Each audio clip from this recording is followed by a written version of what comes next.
Good evening, everyone, and welcome to Twitter Spaces with Kalu. I like to call the money Twitter space. My name is Kalu Aja. Welcome. Glad to have you all here, wherever you're listening from today. So, guys, today we have a rather nice story today to talk about, to talk around, right? Because we don't have all the information. We're just going to talk around it, but I don't want us to vent too much, right? Lots of folks are going to tune in that haven't heard about this. So our objective is just to pass along information, right? We can vent back on Twitter, but I want to just see if we can pass along information on what's going on and perhaps ask where we got it wrong and then see if we can, fix what's going on really. So if you haven't heard the news, the title of the Twitter space is an illegal 4 kilometer pipeline operated for 9 years. That's what the headline is. And we're taking that headline from, of course, the statement that was made this week by the managing director and the chief executive officer of the Nigeria NNPC Limited. And he essentially said, I don't know if I should quote him ad lib or get his actual quote word for word. But essentially, what he's saying is that they discovered a pipeline. They, meaning the NNPC, discovered a pipeline that ran from the Niger Delta onshore Nigeria. So onshore Nigeria, it ran from the onshore Nigeria 4 kilometers into the Atlantic Ocean onto a platform, and on that platform, of course, that was the alleged location where crude oil was, of course, being siphoned and, of course, exported without revenues coming back to Nigeria. That's what the NNPC MD said. I didn't say it. This is the NNPC's MD saying it. Of course, after he said it, we then watched this very, very great news reporting by Channels TV, where their reporter actually went to the very site of the crude oil, where you could see the crude oil pipes, where they were tapped. Then you could see where the crude oil pipes went. They were joined up to give it more pressure. And then they went on a boat into the Atlantic, and they went all the way into the Atlantic and were able to get to this abandoned platform. And the channels guys said they put the name right there, Shell, former Shell Agbami something field pipeline there, no longer being used. And they went on that pipeline. You could see where they had removed the bolts and nuts and all that. So obviously the crude oil goes from onshore to that pipeline, then a huge ship can just basically come in there, get filled up, and goes, right? That's what's been going on. And if you've been on this space before, we had our last spaces on the crude oil theft. I mean, we're very, very particular. Well, we tried to be, right. We made the point that there is no way that onshore thieves, the guys that steal and bunker, there is no way those guys can steal 400,000, 200,000. It's just no way. The simple way you know this is not possible is that they can't store it anywhere. So they are not bunkering that oil and storing it on site Nigeria. It's obviously going outside Nigeria. And if it's going outside Nigeria, where is it going to? The big clue came when the Navy said they tried to chase down the ship and the ship refused to stop and all that, and they chased it down, and then they found this ship. The ship ended up in Equatorial Guinea. It was an oil tanker, big oil tanker. So that begins to add up. You've also heard the NNPC MDCU say that, listen, we're losing about 700,000 barrels a day to crude oil theft. He's not saying 700,000 is being stolen. He's saying that they've done shut in, so they don't pump out, because if they pump out, the oil gets stolen. That's what he's saying. Particularly, you hear investors in that space. You hear Tony Elumelu say that, listen, I bought an oil field, I pumped 100% from my point of capture. At the point of receipt, I get maybe like 3-4%, So it's a real issue that's been going on. The tanker gave us an insight of what's been happening, and now we have a bigger insight into what's going on with this pipeline out in the sea. Channels also interviewed in that. If you haven't seen that clip, you should go watch it from Channels, right? They also interviewed this guy that's called Government Tom Polo. His name is actually Government Tom Polo. That's his name. I don't know his real name, but his real name is Government. And the guy essentially said the Nigerian armed forces, the security services, are shielding the bunkerers. He literally said it on the tape that when you see where they are bunkering crude oil, you will see the Nigerian Army or the Nigerian Navy or the security services are there protecting the guys that are stealing the crude oil. The Navy has said they don't steal crude oil because it's impossible to take little ships back and forth and all that. They are doubting the NNPC, that the NNPC is giving false figures. NNPC says 700,000. Minister of Petroleum, of State Petroleum says 400,000. What we know is that crude oil is being stolen. Uh, the numbers tell us it's been stolen. 2020 quarter one 2020, Nigeria was doing more than 1.2 million barrels a day. Today we're doing about 700,000 barrels a day. So the numbers tell us that, listen, crude oil is being stolen. And now we now have visual confirmation, not just in words, but in video and also in revenue losses, that the crude oil is really being stolen. And the way it's being stolen is very, very simple. They just tap the pipelines. They use that abandoned platform to bring in a ship. The ship loads and the ship goes. We made this exact same point on Twitter and on Spaces, and we're told it's impossible. We saw that there's no way a ship can come to Nigeria without the Navy seeing it, that you have to get authorization, that no oil is being stolen. But now it's clear it's been stolen, and the revenues have fallen. So enough of the oil story. You know, I'm not an oil guy, so I can't talk much about oil, all that kind of stuff. It's not my zone. You know, the experts are on Twitter and they're gonna come and give us more detail, break it down for us so that us non-professionals can understand. But let's go to where I think the real effect is being gonna be felt, and that's the budget, right? Nigeria is a crude oil nation. Crude oil, the oil industry is less than 15% of the Nigerian economy, but it generates close to 80% of our revenues, which means that if we don't sell crude oil, we have no money. Our half year 2022, that's half year this year, from January till June, half year, the Minister of Finance told Nigerians that the revenues Nigeria was making was not sufficient to service the debt. I'll say that again. The revenues Nigeria, the largest economy in Africa, makes in 6 months was not enough to service the debt that Nigeria had generated for, up to that period. That just tells you that's not just a red flag. There's no economy. If you have a country that exports crude oil, that is the largest economy in Africa, unable to service its debt from its sales of crude oil, that's a big problem, guys. So understand what's going on. We are borrowing money to repay borrowed money. Forget about salaries. That. Who cares about salaries? Who cares about roads? We are borrowing money to repay borrowed money.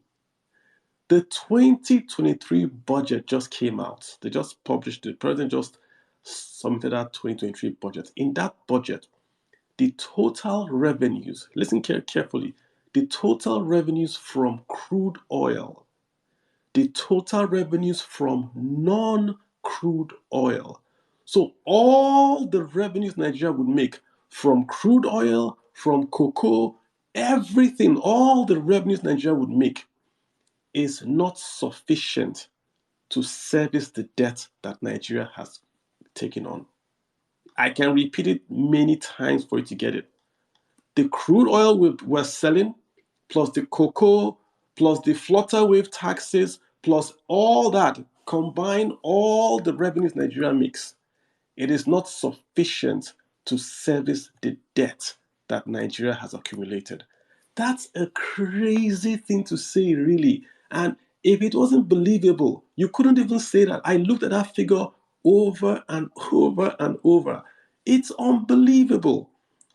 So is the problem because we're not making revenues or because we're spending too much? You guys know the answer if you ask me. The answer is we're spending too much, right? Because in that budget, you see the same nonsense. The National Assembly is getting more money than the universal basic education. You see all this money for poor people in quote. We're spending nearly 500 billion for quote unquote poor people. That just, you know where that money is going to go to. So that spending is still there. We are mal spending. We're not spending the money right. But the issue is this: on the revenue side, the revenues are falling. We are saying we're going to do 1.6 million barrels a day. We're not even doing a million today. Today, as we speak, we're not doing a million. So even that borrowing of about 8 trillion is predicated that Nigeria would even sell 1.6, which is not going to be possible. So already that budget you have, just take it and make suya. It's worthless. You can't look at that budget as a serious document because the assumptions are crazy. We're going to exchange dollars at 435 when the black market is about 735. We want to sell 1.68 million barrels of crude when we can't even do a million. So it's that's where I really want to link it together that the more the crude oil is being stolen, the less revenues come to Nigeria. The less revenues come to Nigeria, the more Nigeria has got to borrow. We now find ourselves in a situation where, as the largest economy in Africa, we cannot pay salaries from oil. We cannot pay salaries if we add oil and non oil. As a matter of fact, we have no money to do anything unless we borrow.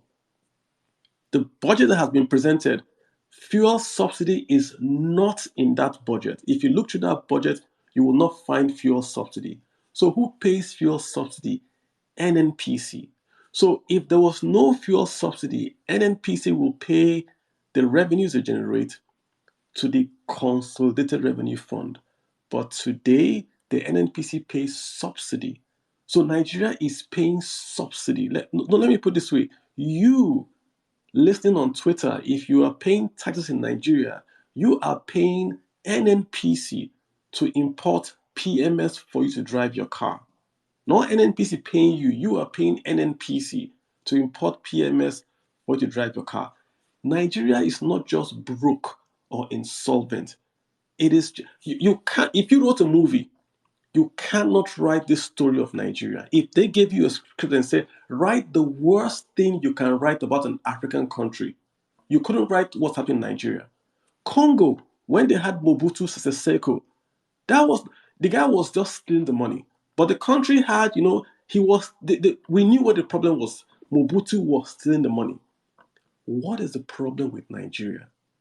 God looked at the whole world. He gave America land, gave them crude oil, gave them gold, gave Japan, brainy people, gave Russia lots of gold. He came to Africa. He took his time in Africa. He said, I'm going to make the very, very best, and I'm going to put it all in this country called Nigeria. So he gave Nigeria arable land. He gave us sunlight. He gave us inland clean water, navigable. You can actually go from Sokoto all the way to Delta, if you dredge it though, right? So you gave us 200 million people, the bulk of which are very young, speak English, right? Self-educated, work hard. Then he gave us gold, uranium, coal, oil, gas, coastline. We have everything in Nigeria.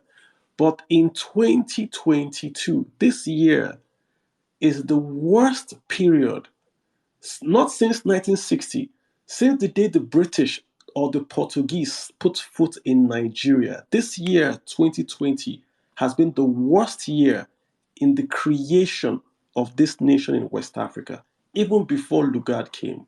We have never in this country been in a situation where we could not pay our own debt with our own revenues.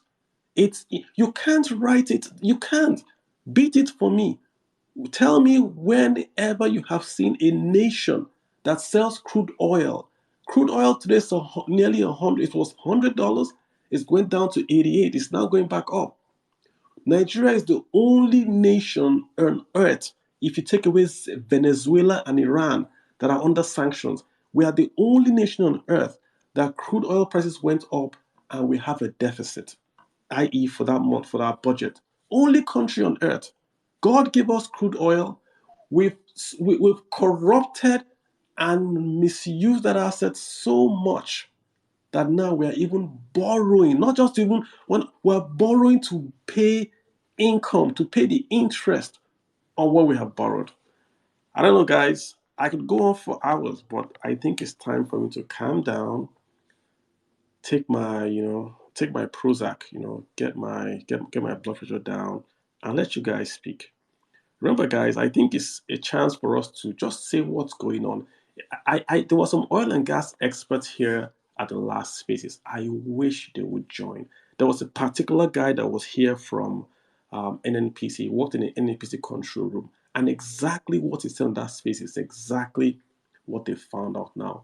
Let me also give you guys before I hand over. If you guys want to speak, just request, I'll add you. Before I hand over, right? Let me give the room. I've seen one of my energy folks. I'm going to add you, sir. So you have to speak. Let me tell you what I heard on my should I say the rumor mill. The rumor mill said that this pipeline, of course, is not new. Just for you guys to be clear, this pipeline is not new. This pipeline exists.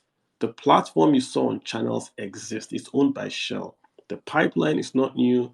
The whatever is not new. What is new is this tapping, right? That was an abandoned platform. Someone tapped in and someone stole. So anyone telling you it's not new, it's new, that's besides the point. It's an avenue to steal money. If you watch subsequent programs, you would see where the gentleman from NNPC, they went to the pipeline. The gentleman said he was there a year ago and that he didn't see that tapping. And the news guy told him this can't be a year ago because it's already rusted. So this has got to be here for a long while. Why they are saying 9 years is beyond me. They are saying 9 years because they want to exonerate this administration. How do you know it's 9 years or 21 years? Why 9 years? Was that how? Why 9 years? The pipeline is not new. Remember, guys, what is new is that someone tapped into those pipelines. Remember those NNPC's high tech things that they showed us before? Those high tech NNPC control center that they said every drop of crude oil, we will see it. Every drop. They were shining with us, showing us that they have, like Saudi Arabia, they have this high tech thing, and they could not see this. I saw the military guy and the NNPC guy all brandishing their uniforms, going to the site. It's like a big news. You could not see this. The grapevine is that they are afraid that someone had seen this pipeline, had taken the pictures, and a particular presidential candidate was going to splash it in town. He was going to use it to do campaign. They were going to come back to Nigeria and do a lot of campaign with it, and that would have hurt them. So someone is jumping the gun to say, oh, we have discovered this pipeline. The pipeline is not new now. It's been there for 9 years. Everyone knew it was there. That's why they shot the oil flowing through the pipeline, because they knew it was tapped. It's not new. They knew it was tapped. That's why they stopped pumping crude oil through the main pipeline. They knew. So why did they stop it this week? Because the gentleman had been speaking about crude oil theft and was going to come back and do a big reveal and get lots of votes. So someone jumped the gun and shut it down. End of story. Let's call a spade a spade. I won't go as far as naming the candidate, but I'm sure you guys know what I'm talking about. That's why it was shut down. It's not brand new. Taking the army there is photo op. It's photo of a guy on this spaces 2 weeks ago said the exact same thing, quoted it word for word. They pump water, those guys don't steal. They pump crude oil, those guys steal. All right, guys, let me get some to get in here. I've got Chudi Ago. Chudi, what's up? Go ahead, sir. What's Hi, happening? Kalu. Hey, what's happening, man? Hi. I'm going to be very quick and thank you for the space. Good evening, everybody. Um, my submission is if anybody needed any sort of confirmation to the fact that state capture is 101% complete in Nigeria, this is your confirmation. Yep, yep. It is 101% complete. You can see for yourself that, I mean, you said it, Kalu, that we've never had it worse, but this year, since the inception of this entity called Nigeria, we've never had it worse. I am angry to the point that I'm numb. Yeah. I am angry to the point that honestly, no part of my body is moving anymore. But the sad reality is, what can we do? What can we do? How do we move away from where we are? Wow. You know, That's you turn, because I mean, honestly, I mean, to the point that there isn't any institution in Nigeria able to act on this information, and we're still peddling it as if it's a rumor. We're still, pushing it about tables and TV stations. the president has not commented. The Nothing. the president is the minister of petroleum. You This can imagine that, his Kalu. his budget, right, is based on borrowing. If he simply stopped the crude oil theft, he doesn't have to borrow. So that tells me, and I'm saying it openly, that this is a planned stealing. This is not. Absolutely. This is not. Absolutely. What's very clear. Absolutely, Kalu. And Kalu, I'm just going to say this just and give other people, the space, because unfortunately we might just. But Kalu, I just have to say thank you, because I've been following your page and everything that you put out there in terms of information, the data crunch. Honestly, it's just been opening a lot of people's eyes to what is happening. So I really thank you for your page and all that you're doing. The other thing I wanted to say just before I end is, people say it isn't about elections, and I tell them, sorry guys, wake up. It is about election. It is about leadership. If you've got the right leaders in Nigeria, they are able to stop this madness. So you can't tell me that you're fences. You're sitting on the fence. There's nothing to sit on the fence for about this whole madness. You either state that you want Nigeria and Nigerians to survive, or you are out to kill Nigerians. It's as point blank as that. Well said. It is about elections. Elections have consequences. So if anybody is in this space, I'm not making this political, but it is political. If anybody's in this space and you haven't made up your mind, and you're them lots, and I don't want to use them foul terms, them lots saying that we're sitting on the fence, oh, my choice doesn't matter. Well, I will tell you that your choice matters, because your choice has got an influence on me. Whatever happens out of the choice that you make has got an impact on me and generations to come. If you needed confirmation, sorry, Kalu. No worries. I think we hear you. Let me get someone in here, Chidi. I mean, just to be very clear, right? On Thursday, I think I was slightly depressed on Thursday. I think I was driving back home, and I on a personal level, I was kind of depressed, because I love Nigeria. You see all these punks on Twitter saying all this stuff. I love Nigeria, and I was just thinking about what's going on. This is not theft. This is not criminality. I'll explain to you what it is, but this is not criminality. I'll explain to you what it is. Let me get, I've got here Queen Somto. Queen Somto, how are you doing today? Hey, I'm fine. Good evening. How are you? I'm fine. Thank you very much. Go ahead.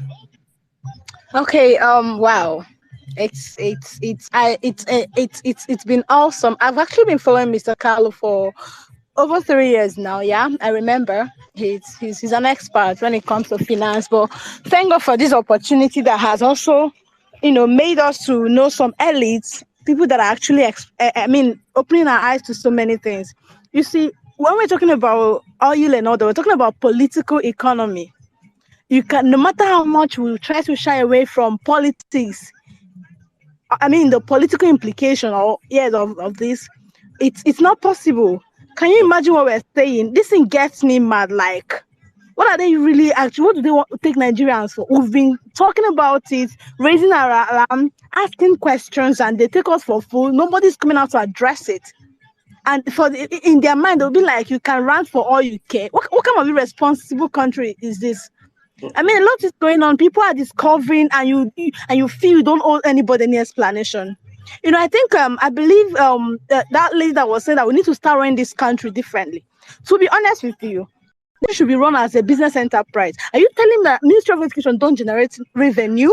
Like at the end of the year, budgets are being made for different parastatals. So what's their return at the end of the year after the budget? Imagine Mr. Carl clearly say that. You're the CEO to run the place as a business. Right now, you have a military. Really? So it's being run like a barracks. Have you been to Nigeria? It's even barracks. Yeah, that's. I don't even know how to describe Nigeria. It's terrible. Really, it's terrible. Yeah, I mean, Terrible. And let me make this point again, guys. The NNPC says this pipeline was discovered in 9 years ago. That I was there 9 years ago. I just shared you guys. If you go on my Twitter page, I just shared Nigeria's oil production from 1998 till 2021. If you look at that chart, this is data. I didn't create it. That is from Statistica. I didn't create it. Since 1998 till 2015, Nigeria's output has never fallen below 2 million barrels a day. So from 1998 till 2015, Nigeria's oil output has never fallen below 2 million barrels a day. From 2016, immediately it dropped from 2016. From 2016 to date, Nigeria has not done above 2 million barrels a day. The only year Nigeria did above 2 million barrels a day from 2016 is the year 2019. So, what happened in 2019? Guess what happened?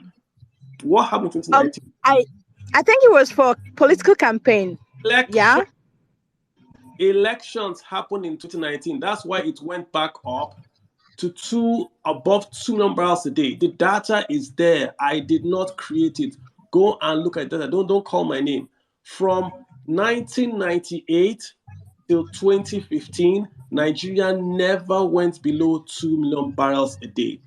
From 2016, the data here is as at 2021. I have the 2022 data. Nigeria has not done above 2 million barrels. This is even as oil prices has skyrocketing. Oil actually. I'll leave it because I know before 2015 it's been sold within $50 or so, and recently because of Ukraine and Russia or whatsoever, oil is ranging between $90 to $110 every day. Look at what we're even making in this country. Look at how much we're even making every day, every single day.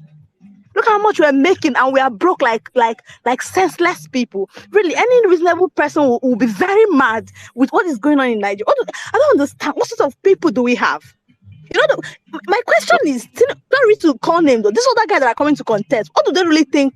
What do they think they are coming to come and meet? Do they really want to sell them? Are they supposed to get money? Like, do they want to fit selling the country? I don't get it. This thing is like, it's driving me. I'm taking it very personal, really.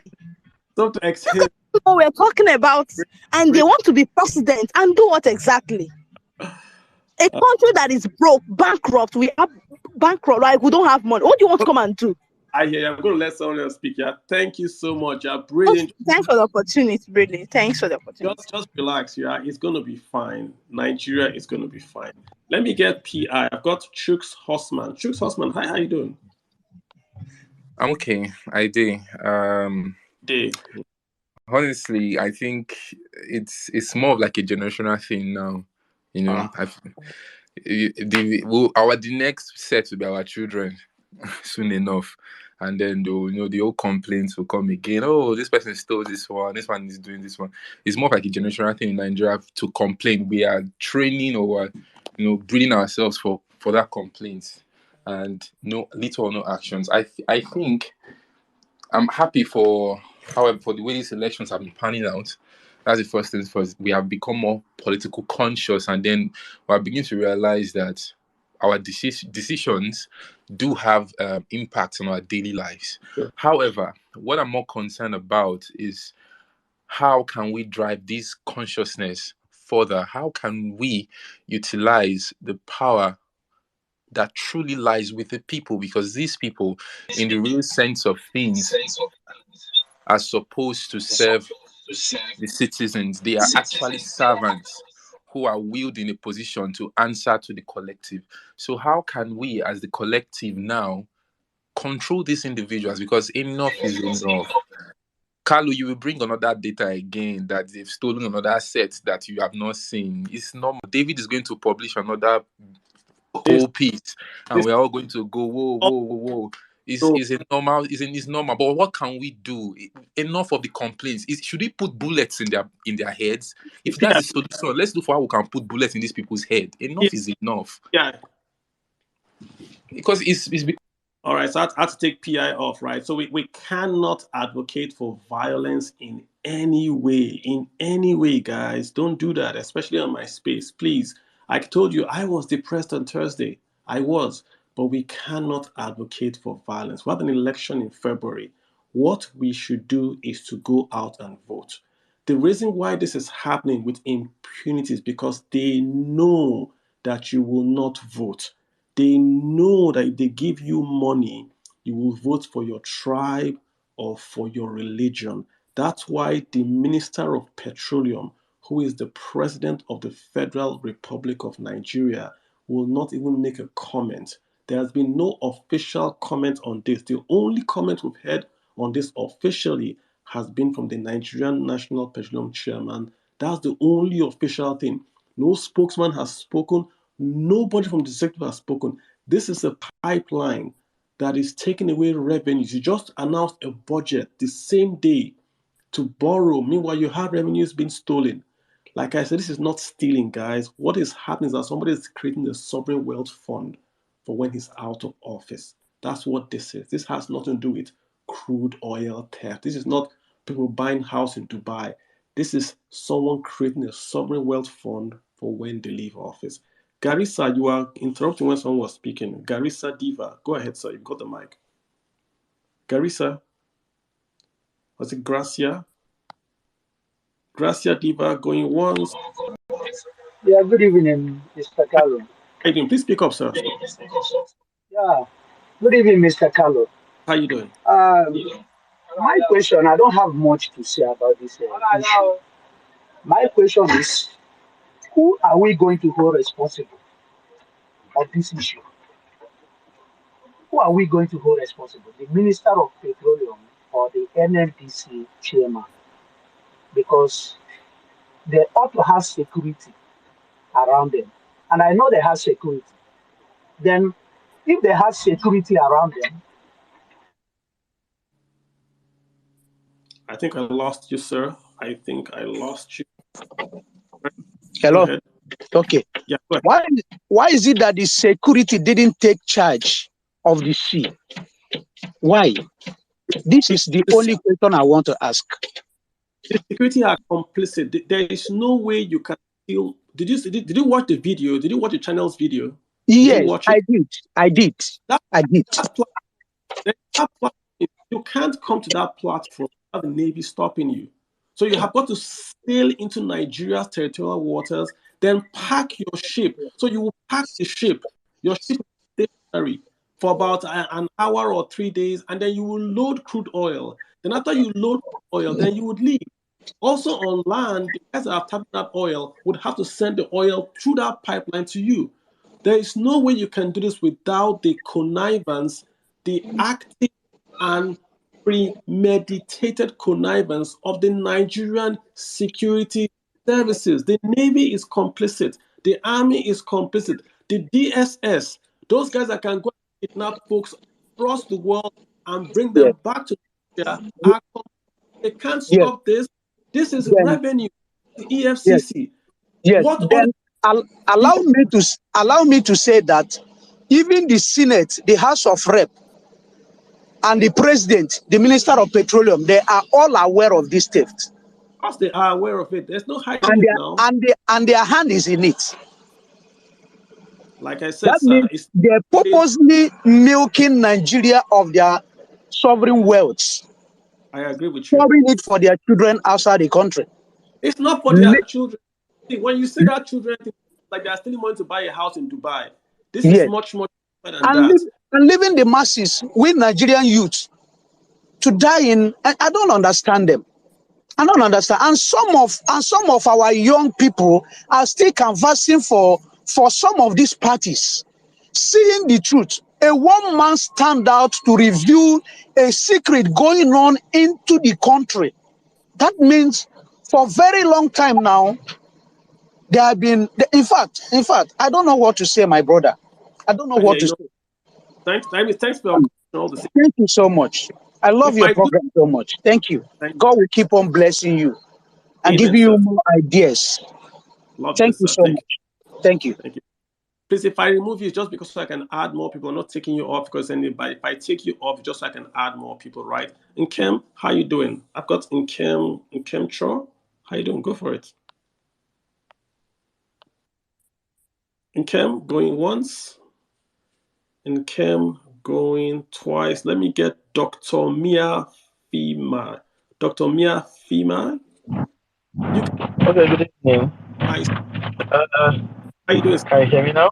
Yes. I'm doing fine. Thank you, Carlo. I've been watching some of your videos on YouTube and even listen to some of your interviews on some TV stations.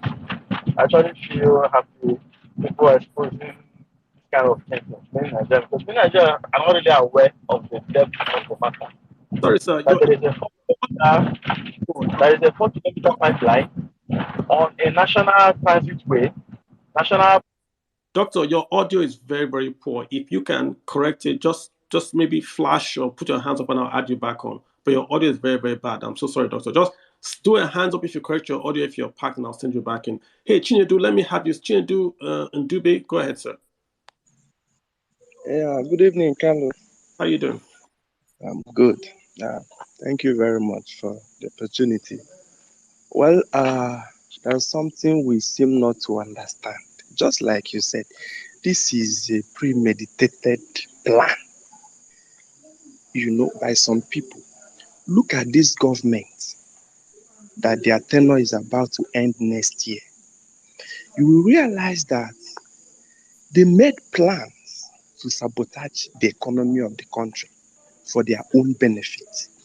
Look at what happened with central bank, a sitting central bank governor storing dollars, hoarding dollars for his own campaign or to fund the party's campaign. During election, politicians were sharing dollars. When we are complaining that we don't have enough dollars to give to manufacturers who import their raw materials. And this time, this one is coming out. As I was discussing with my partner earlier that I have this feeling that it was our last discussion on this space that necessitated this leak or this statement or government revealing this thing that is happening. Because we debated it that day. I could remember some people who came on the platform. They were arguing that this thing is not possible, that we don't understand the system, we don't understand how this thing works. We kept asking the question, why the drop in production? What is going on? I believe that people in the government who are planning for 2023, because this is an existing infrastructure, just that it was abandoned. So they opened it. If you listen to Tompolo during the interview on channels, he made it clear that the Navy gunboat and the Army gunboat will be there, just move a little down, securing these people that are doing this and other people that are diverting to other places. So this is a planned deal. To me, I believe that what they were doing was raising money for 2023. And possibly, if they lose, they can now go anywhere they want and live their lives and enjoy. But this is the worst government we've had in our history. They are wicked, they are unreasonable, because sometimes I ask myself, why will a government want to sabotage itself? But just like we have in the Trojan Horse book, they are delusional, situational blindness. They are blinded by their greed, by their greed. So this thing cuts across. Is a planned deal, well orchestrated, and they're implementing it. Thank you, But just like we said, we're just going to tell Nigerians it's time for us to sit up and effect the change that we want to see. And now again, I want to say something a little bit about our budget. Look at the same government that is borrowing money. Look at, they've borrowed money that we don't have enough to service the debt. What did they do with the money? They didn't invest well. They borrowed money, told us that they're into welfare schemes and all that. All right, let me get Bashir. Bashir, how you doing? Bashir, go ahead and speak. I tried to add some other chat. Bashir, you've got the floor. Bashir Ada, go ahead, sir. Bashir, go ahead. Amina, I see you. I'm going to add you real quick, and I'm also trying to add. I see some of my friends from Twitter here, the ones that are always on my neck. So let me add them so they can actually speak to me. So where is he? He disappeared. He's this guy that is always attacking me on Twitter. I want to add him so he can speak. Pearls, you've got the floor, Miss Pearls. Please go ahead. Okay, thank you very much. Hello, Kalu. Hi, everyone. Can you all hear me? Yes, I'm please trying to speak some up. guidance. I'd love if you can speak a bit low. Thank Can you. anybody hear me right now? I can hear you, but you're just low. But go ahead. Hello? I can hear you, Pearls. Go. My network seems a little bit crappy. Do you want to just give me like 2 minutes? Let me get to a better place and then I'll make my submission. That is That's fine. fine. Yeah. Let me get Chief. Oh my God, where did you get? Sorry about that, guys. EDME, EDME, you've got the floor, sir. Please go ahead. EDME, you've got the floor. Unmute and go ahead, please. Thank you very much, Kalu. Good evening, everyone. So, first off, I just want to say that this is the worst government that we've ever had. They've successfully run an opaque system of government, and Nigerians have just been so quiet about it. So it's sad that we don't see anybody claiming responsibility for what is going on. So something as grave as this comes up, and then we are asking ourselves, who do we hold responsible when we have a president, when we have a minister of petroleum? So that begs the question, like, why do we need these guys in offices if they actually cannot come out to talk, come out to address situations like this? Because this is something very grave. The country is in a dire situation right now, and we have been paying for it big time. So we need to be calling out names. We don't need to be going. We don't need to be beating about the bush. We don't need to be saying the Navy, who is in charge of the Navy, who is in charge of Nigeria. We need to be calling out those names, and they need to come out to speak. They need to come out to address this. I think Nigerians have been so relaxed for too long. We are waiting for 2023 elections to come, whereas there are no certainties. What if Nigeria crashes before the 2033 elections? So we're in a we're in a deep trouble, and we need to start calling out names. That is all I have to say. It's sad though that we don't really have the numbers. Carlo, you are doing so much by passing the information, by making us understand, taking us in depth on what is going on. And I wish we can actually take this to more people. And I wish there will be a massive protest in Nigeria calling for people, calling for those in offices to come and talk, because this is a great situation, and it's not something that we should just allow to slide. They mentioned that yeah. Go ahead. I mean, we're calling out the president, we'll call out the security services, even EFCC, even the DSS. We've called them out. I don't have to call out I don't know their particular names, but everyone in charge of security, this is on their watch. This is happening. The president is the minister of petroleum. This is on his watch. But the biggest call out has got to go to the population of Nigeria. Nigerians are too Exactly. we are too docile. I'm not asking to go and burn tire, but we are too docile. Nobody's asking questions. Just ask a question. Just tweet it. You say Twitter does not work. Twitter works. It works. I get a lot of DMs. People listen. They call. They say, you said this. This is the correct. It works. But when you keep quiet, they think it does not work. If it does not work, they will not try to ban them or regulate social media. Has anyone tried to regulate under tree meetings? They don't care about beer parlor meetings. They care about social media. Nigerians are just too docile. Aches me up. Let me ask this caller. I got caller Craig. Caller Craig, how are you doing, sir? You've got the mic. I'm very, Go. Yeah. yes, I'm very fine, thank you. Now you have me in real life. Go ahead and talk. Yeah, yeah, I do. How are you doing, Mr. Kalu? I'm fine. All right. I am going to play the devil's advocate, though.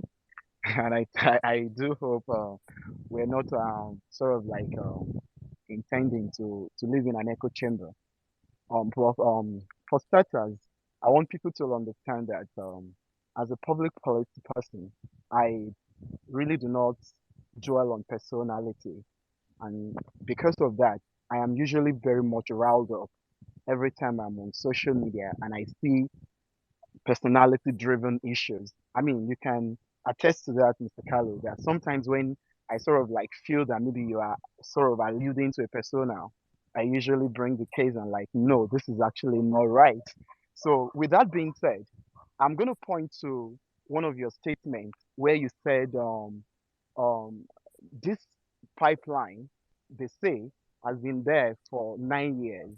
And then at the point you said, oh, you quoted the data that says, that states that we've been having consistent 2 million barrels and above between 1998 and 2016.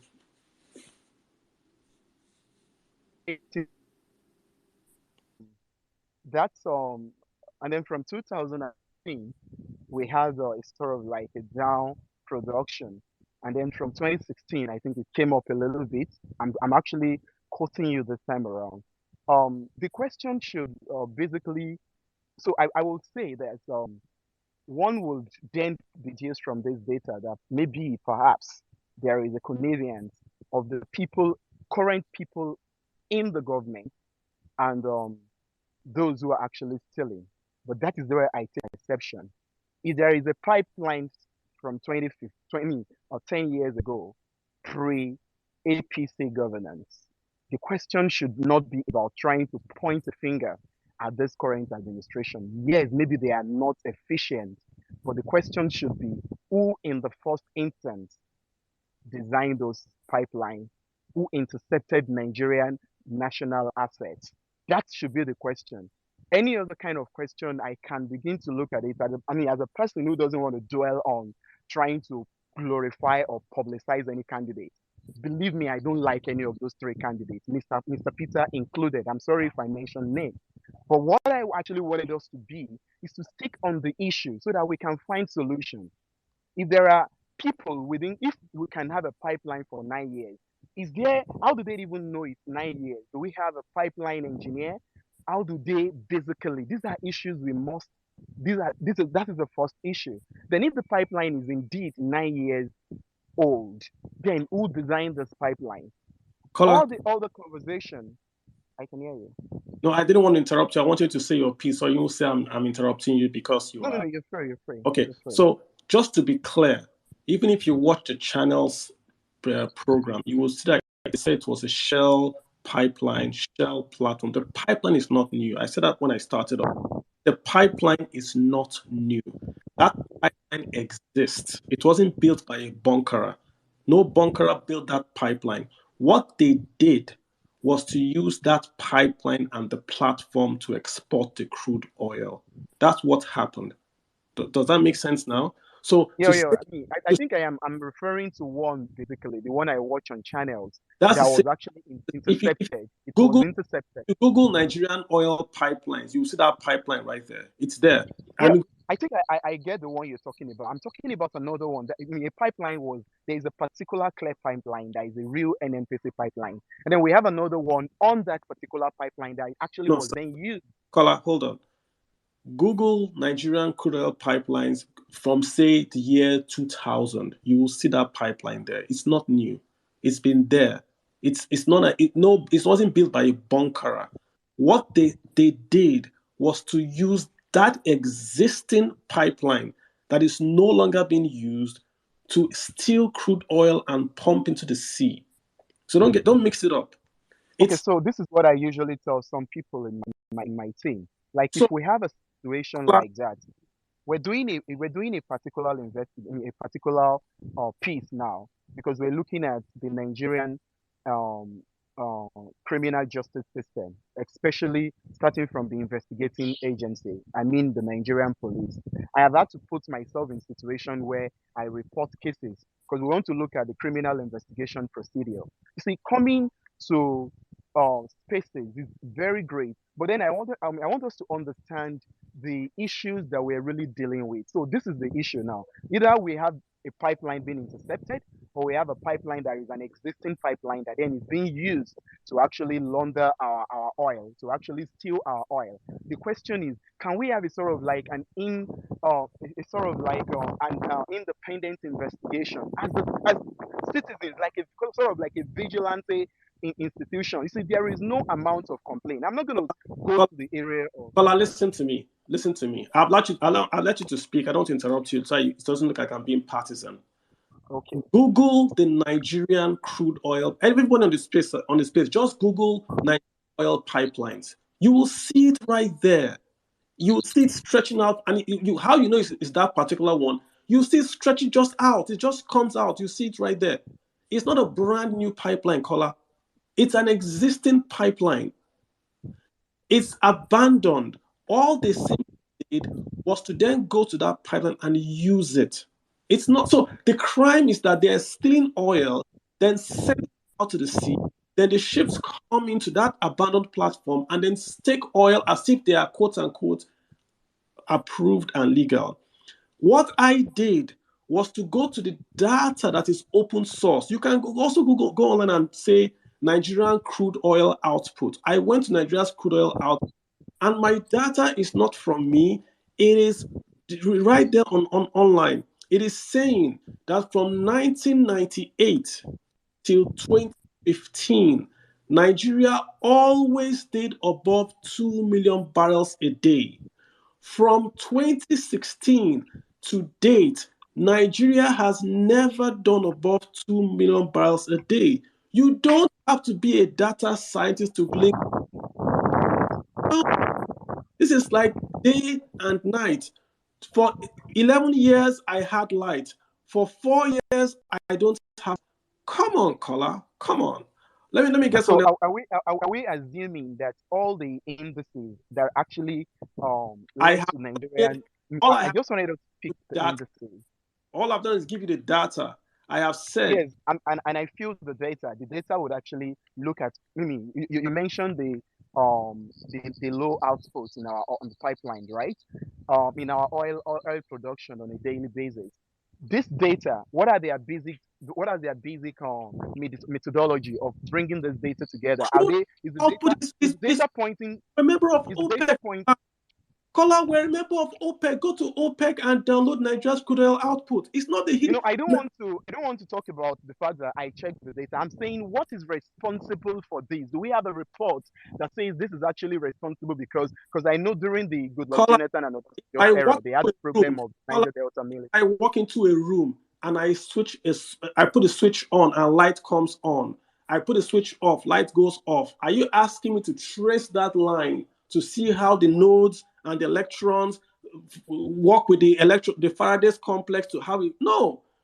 From No, nine, because we've been having low outputs in Nigeria, we occasioned by have not several reasons. given you the I data, mean, and I shared this data online. 1998 till 2015. The data is on this particular trend. Go look at my page from Statistica. You can bring up your own data as well. I didn't make that data. 1998 till 2015, Nigeria always did 2 million barrels a day. From 2016 to date, Nigeria has never done 2 million barrels a day. The only year Nigeria did 2 million barrels was when 2019 elections. That is incontrovertible data. It is data, fact. no, I am not. I'm not disproving those data. Don't get me wrong, please. I am simply saying, alluding the reason for those data to I one don't know single why cause I gotta is move on, bro. somehow I gotta move on. okay. Let me get of 2000. Of 2000, how you doing, sir? Of what Mr. J4, you gotta speak, oh. J4, I'm waiting for you, sir.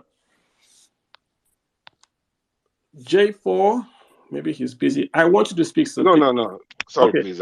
Sorry, Kalu. I got a call that I'm using my phone, so I got a call that interrupted me. Good evening, guys. Good evening, Kalu. Thank you always for your insight in these matters using data and all of that. I want to say something. And I will say something, then I will just keep mute and wait for some other input so that we can take this thing in the right direction.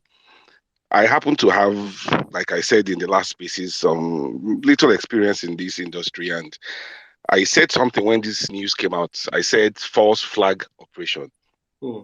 We all seem to be backing up. How would I say this now? There are certain trees in the same forest involved in all of this. We are all backing at government, backing at the security forces. We are Nigerians. The reason why I want to do this line is that I know that these guys are not going to answer me and you. Buhari is not interested in answering me and you. The chief of army staff, Navy staff, whoever is involved is not ready to answer me and you. Now, that Focados main trunk line is being used by a certain IOC, Shell. We all know that. We all agree at that. Now, that means oil is being produced from a certain point and being transported through that pipeline. The videos you guys saw, you saw the pipe on top. It is not a gas pipeline. Liquid flow dynamics will tell anybody that you cannot get liquids to flow upwards if there is no pressure pushing it upwards. Now, that place that thing is passing is not new. The pipeline that was connected to that platform is not new. The question we don't all seem to be asking is, who are those operating that main trunk pipeline that will shut off the valve at some point to create pressure for the crude to flow upwards into those pipes and have enough pressure to take it up to the platform to get into a VLCC or any vessel that goes there to load? Let's even leave the protocols that have to go into loading of naval clearances, stemming the vessel, the LCs and blah, blah, blah that need to go into place. Let's assume that all that has been circumvented. Now, who are the people in these physical flow stations that are doing that? Are we saying that Shell is so unprofessional that they don't know what is going on in their offices? They have not made a statement up to this very moment. Let's leave the Nigerian officials. We know who they are. We know what they are doing. You understand? It is imperative that we get Shell. We can hold Shell accountable. Not just in Nigeria. We can go international and drag them, and something will shake from the tree. You understand? This is where I think we should be talking on. And also, we all seem to be venting. I think we all know the problems of Nigeria. Let's leave the problems of Nigeria. We should be talking things that will bring up solutions. There were some gentlemen on the spaces the last time that tried to contradict what I said about how these operations were happening and all of that. I sadly didn't save their handles or follow them at that time. I wish I did so that I could recall their names now. I really wish, Kalu, that these guys can come up and speak again. One is here. I don't know their handle. I think one is this guy right here. I'm just trying to see if I can add him. I don't know. That's the thing. I can add. Okay, I will pray because they need to give insight. This thing actually is the. Okay. Send me a DM if you are the guy. There are two guys from the IOCs and then one guy in the NNPC. Yes. Send me a DM. I will add you. I don't just add anyone. Those two guys that were argued about that it was a production issue from COVID, not a theft issue, and the NNPC control room guy. Just send me a DM, guys. I'll just add you. Please, if those guys can come back up, I don't want to be the only. What's the English word to use to describe it? Talking here. I wanted to be quiet. If notice, I've been on since, but I wanted to be quiet, hoping that they will come on and have something to say before we really trash these issues. And Kalu, I'm impressed that even not being an oil person, you can grab something. You said something that the end game. People tend to think this is commercial. This is not economical. What is going on is not economical. I'm deep in this enough to know that. You understand? We just let me not even say those words. God, if people know a tenth of what is going on, Nigerians will queue up in front of Central Bank. Yeah. And tell them to open the votes. Let me take my own share of dollars. And I kid you not. I'm being very careful not to say some things because people that tell me I don't want to say it together. But this has nothing to do with people stealing money. Absolutely nothing. So the scale of what is going on. I said it in your something. I said it will make the subsidy frauds under Jonathan look like kids stealing candy from a jar. I was thinking to buy a car in Dubai. This is not stealing. No. This is not what this is about at all. This is not some black hats and some rural guys that. I have posted oil pipelines again on the Twitter page. Go there, you will see all Nigerian oil pipelines, onshore, offshore, and the terminals. You see Bonnie, it's right there. Go look at it, guys. Okay, so hang in there. I'm going to keep you there. Let me get Ogona Collins too. Ogona, you've got the floor. Oga Jennifer, just hang in there. Ogona, go ahead. Ogona, going once. Please hop on. Your hand is up. So just unmute. So I think you're muted. Just unmute and speak. Guys, I'm going to add you real quick. Yeah, Ogona, go ahead. Yeah. Good evening, Mr. Kalu. Good evening, ladies and gentlemen, on this very space. J4, I really thank you very much. I'm happy from your input. I happen to be in oil and gas for 13 good years now, and especially on construction. And currently, this is the one of the kind of thing that we are doing. If you know Cotton Channel in Rivers State, this is exactly what is going on. And one of the pipeline we are doing now is also to divert from this kind of theft. But to be honest with you, like I just love what Jeff just said and the question that he asked.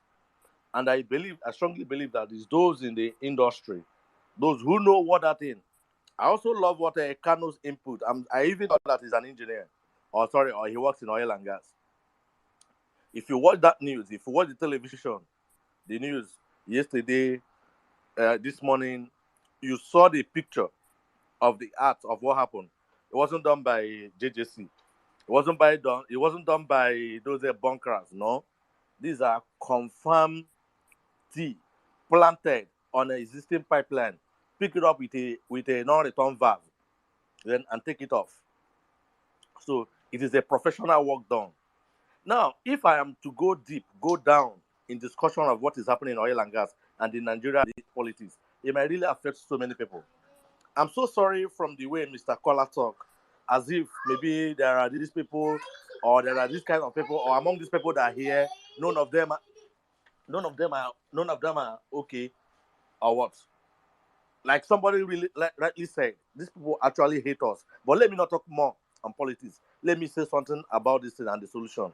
Now, Shell, what the platform from the oil well to the platform to the recycling section to the separators that are really separating this crude, processing this crude, bringing out to be a pure crude. The whole company is aware of it. This stuff. The whole security is aware of it.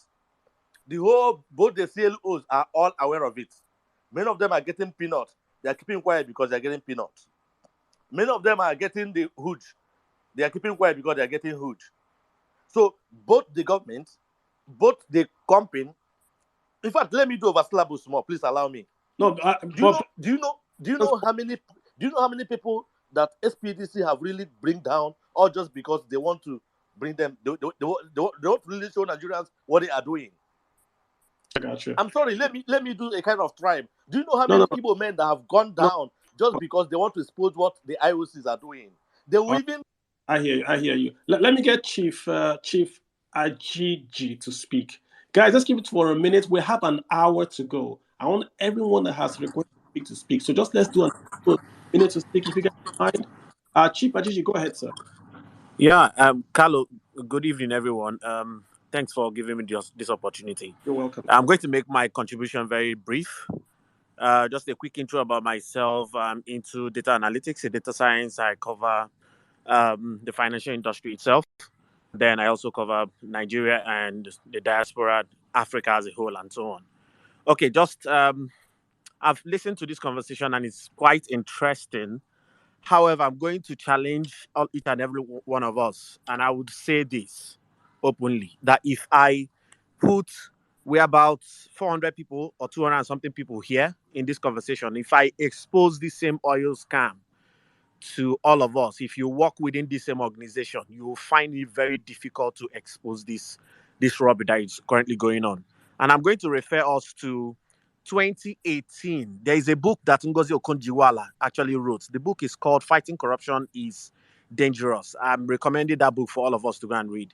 Now, in that book, Agi Mokwede, which is one of the bank MDs as at that time, was asked to champion a committee to deal with the oil subsidy scammers, which is to provide a report in that. About 47 companies were mentioned in that book.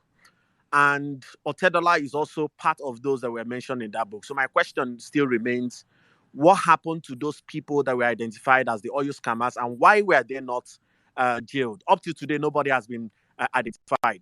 So I will not be wrong to say that regardless of what happens between now and when Buhari's regime is going to end, we may not hear anything about this oil scam. This is just going to distract us for the next 2 weeks and it's going to die down. That's one part. The other part I'm going to speak in terms of the ripple effect of this activity is on the dollar. Okay, so in 2014, we made a prediction that dollar was going to hit 500. Yeah, it actually hit 500. And in 2020, we made another prediction it's going to hit 650. It got to 650 and it crossed it. In 2021, we predicted 750. It hit 750. It hit 740, 742 as the max. And I'm here again using this opportunity to tell us that this dollar is going to hit 800 to 850. It is very clear. The reasons are very simple. The dynamics, the factors that are driving it, which is the demand and supply that drives the foreign currency itself, it has not changed. Those factors are still there. Dollar will still go up, regardless of the campaign that we are running today. By next year, if we don't change this narrative, I'm going to make it clear. Hold me responsible for what I'm saying today. If we don't change this narrative, we're going to see a dollar at 2,000. This one is very clear. If we change the narrative collectively, we're going to stem this tide and then it to start coming down. All right. Regardless of what we've said so far, I'm putting it to all of us that this is a collective conversation. It's not a Carlos conversation. It is not APC. It is not PDP or whoever. It is a collective conversation that we need to accept and say enough is enough and stop this madness. Thank you. I got you. Thank you so much for that. Let me get Maduagu Nsebuchi. How you doing, sir? Maduagu's bitch. I hear you, bro.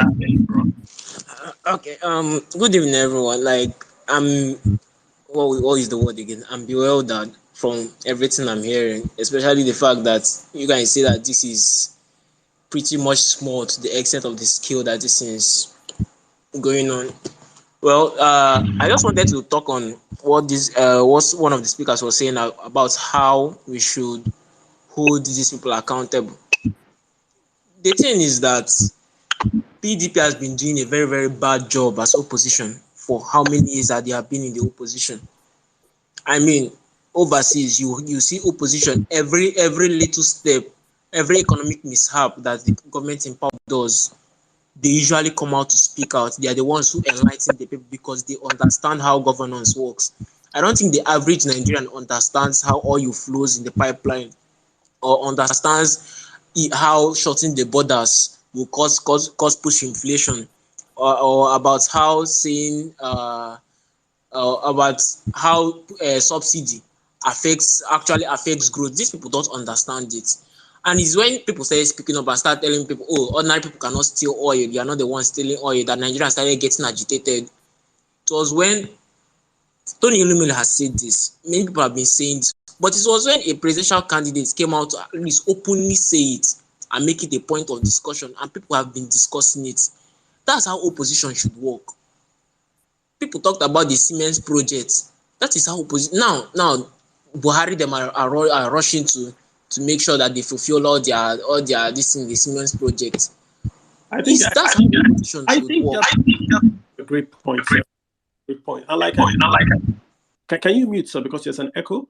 I just think that I'm just aware of PDP is not an opposition party. They're just a platform to contest for elections. The same way the APC is not a political party, just a platform to contest elections. There is no alternative economic plan presented by the opposition party for about 8 years. The PDP had no plan to say APC is going to do this, we're going to do this. Even ASU, take ASU strikes. Did you hear PDP bring any plan or any other alternative to what the APC is doing? Nothing. The budget is out. Has PDP issued any statement? Has the Atiku Abubakar or the Peter Obi issued any statement on a budget for a government you want to change? Especially Peter Obi, and let me go there because I know there are a lot. The Bible says when you want to go into a house, you tie the strong man up, right? He is the one that is going to Harvard and Oxford.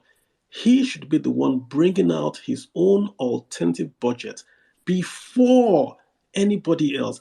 He should be the one holding this government's feet to fire on these issues of quote unquote quantitative and qualitative analysis because much is expected from him. So he should deliver more. Let me just move on. Madam, I thank you for that. Let me just move on real quick so we can get others to come in here. Let me get Udo Jackson. Udo Jackson, hi, how you doing? Hey, Carlo, good evening. Good evening, sir. How's your day going? Good, good. So thank you for this opportunity. Thank you for the space and to everyone. So in July, remember the Chevron CEO said this whole thing is organized, right? Yeah, he did.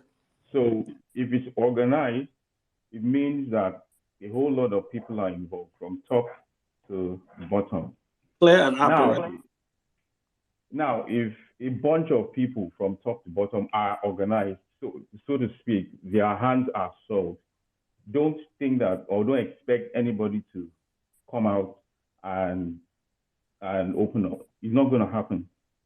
It won't. So the question is, who are the people in this cartel or whatever? Does it include international bodies? Who are the people buying this crude? It's organized. So if you and I talk about it from now to elections, nothing is going to happen. So my question is, and I think it's the question that all of us should ask, who is going to, out of the three candidates, who has the guts to say, you know what, I'm going to make this a topic. I'm going to challenge this situation. This has happened right from Goodluck's government. It didn't just start from Buhari's government. It happened before then. So who has the guts? Whose hands are not soiled? Because, in this dispensation, everybody's hands are soiled. Jackson, I think I've been hearing of crude oil theft even during Shagari.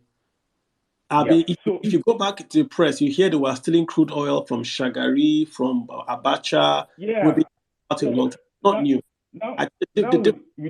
The difference now, Jackson, is the scale. And you know the scale from looking at the output of Nigeria. Yeah.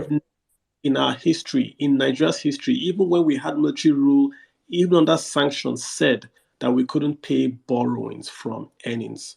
And to answer your first question, if oil is being stolen, it's being sold. If it's being sold, it's being refined. How many refineries do you have in the entire world? All you have to do is to appoint an international, whatever is investigator. They will go to every refinery and they can track a ship. If any ship ever went to West Africa and it docks in every refinery, let that ship state that it did not get crude oil from Nigeria. It's a very simple thing to do. Very simple. A ship comes to West Africa, you know exactly. On your phone, you can track ships on your mobile phone.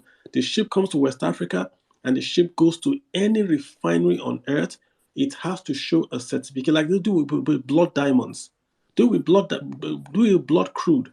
And say if your ship comes, you have to show a certification that you did not steal that crude. The crude oil theft to stop in one day. You can stop this in one day because you target the ships that lift. That's how you stop it. But nobody wants to do it because it's, like you said, everyone is involved. 1 minute more, Udo. 1 minute more, please.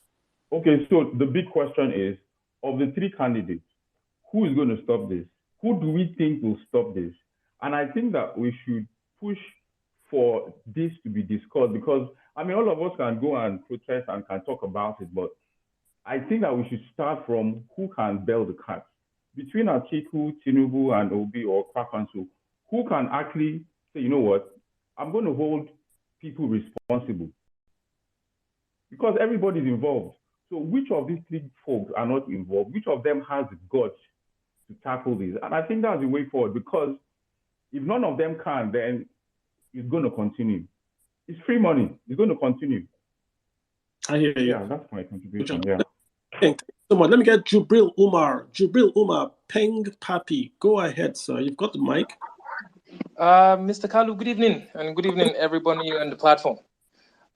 Being a water resource and environmental engineer, I believe there hasn't been any checks and balances put in place to regulate or to fast track or to check that oil theft is being curbed in our country. Because from every indication, Nigeria predates before the Goodluck Jonathan or the Buhari-led administration.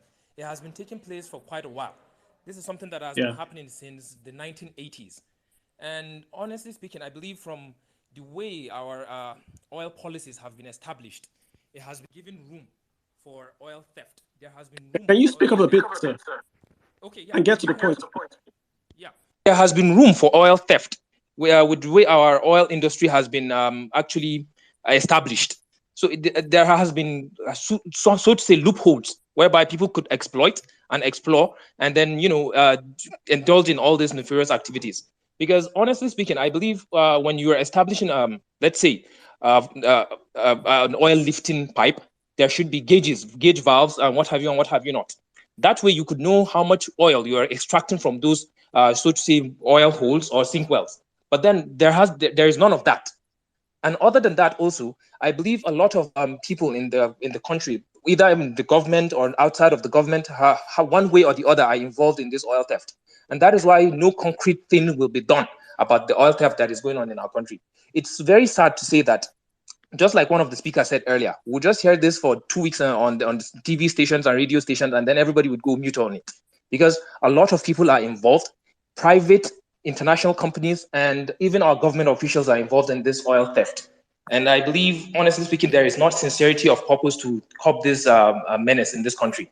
And I believe even our government, I don't think they're doing anything to tackle this problem we're facing, actually. That is all I would contribute for now. Thank you very much. I appreciate that, sir. Thank you so much, right? Let me get, I've got peace and tranquility. Go ahead, please. Peace and tranquility, you've got the floor. If you're not ready, I'm going to go to, oh my God, Okubemi IE. Okubemi IE. Go ahead, sir. Hi. Hi, Peace. Hello, Go ahead. Do I have the floor? Yes, ma'am. Go ahead. Sorry. Good evening, everybody. Just, I took a quick nap while listening. All right. So interesting contribution from everybody. And I must commend the oil experts that we have on ground in terms of Mr. J4.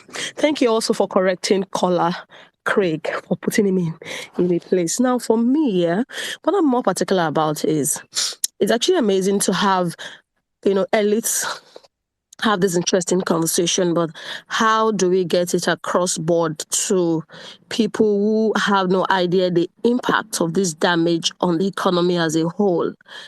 Sure. Yes, because trust me, those are the people who are seemingly at that rung of ignorance, of the ladder of ignorance. They are those people that easily move around, are tossed around by what today we are calling bigotry, tribalism, or whatever we call it. And again, yes, I'm sure we have so many of us here that are obedient. Perhaps if we have the stakeholders in the obedience movement here, it's an appropriate time to call Mr. Obi to order. In terms of, maybe order is not the right word.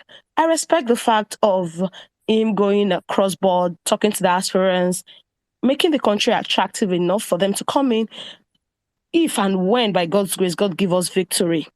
But we need to start seeing clear blueprint plan, of what he will be coming in to do. 7 points agenda, fantastic. But what we just discovered now, the rot is deep, is I do hope we can survive it. That's one.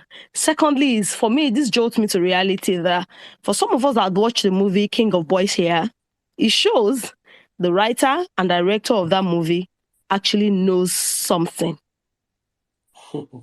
So yes. Yeah. I mean, it's organized. We all know this. And let me just piggyback on the point you're making, right?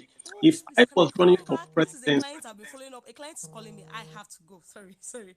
God, let me just follow up on real quick on your point. If I was a presidential candidate, I would talk about nothing else than crude oil theft from now till February. I would link crude oil theft to poverty in health, poverty in education, why students are not in school, why the police do not have guns to fight bandits. I would link that pipeline to every policy I will talk about from today till February. That's if I was running for office. Rhonda, you've got the floor. Rhonda Odibo?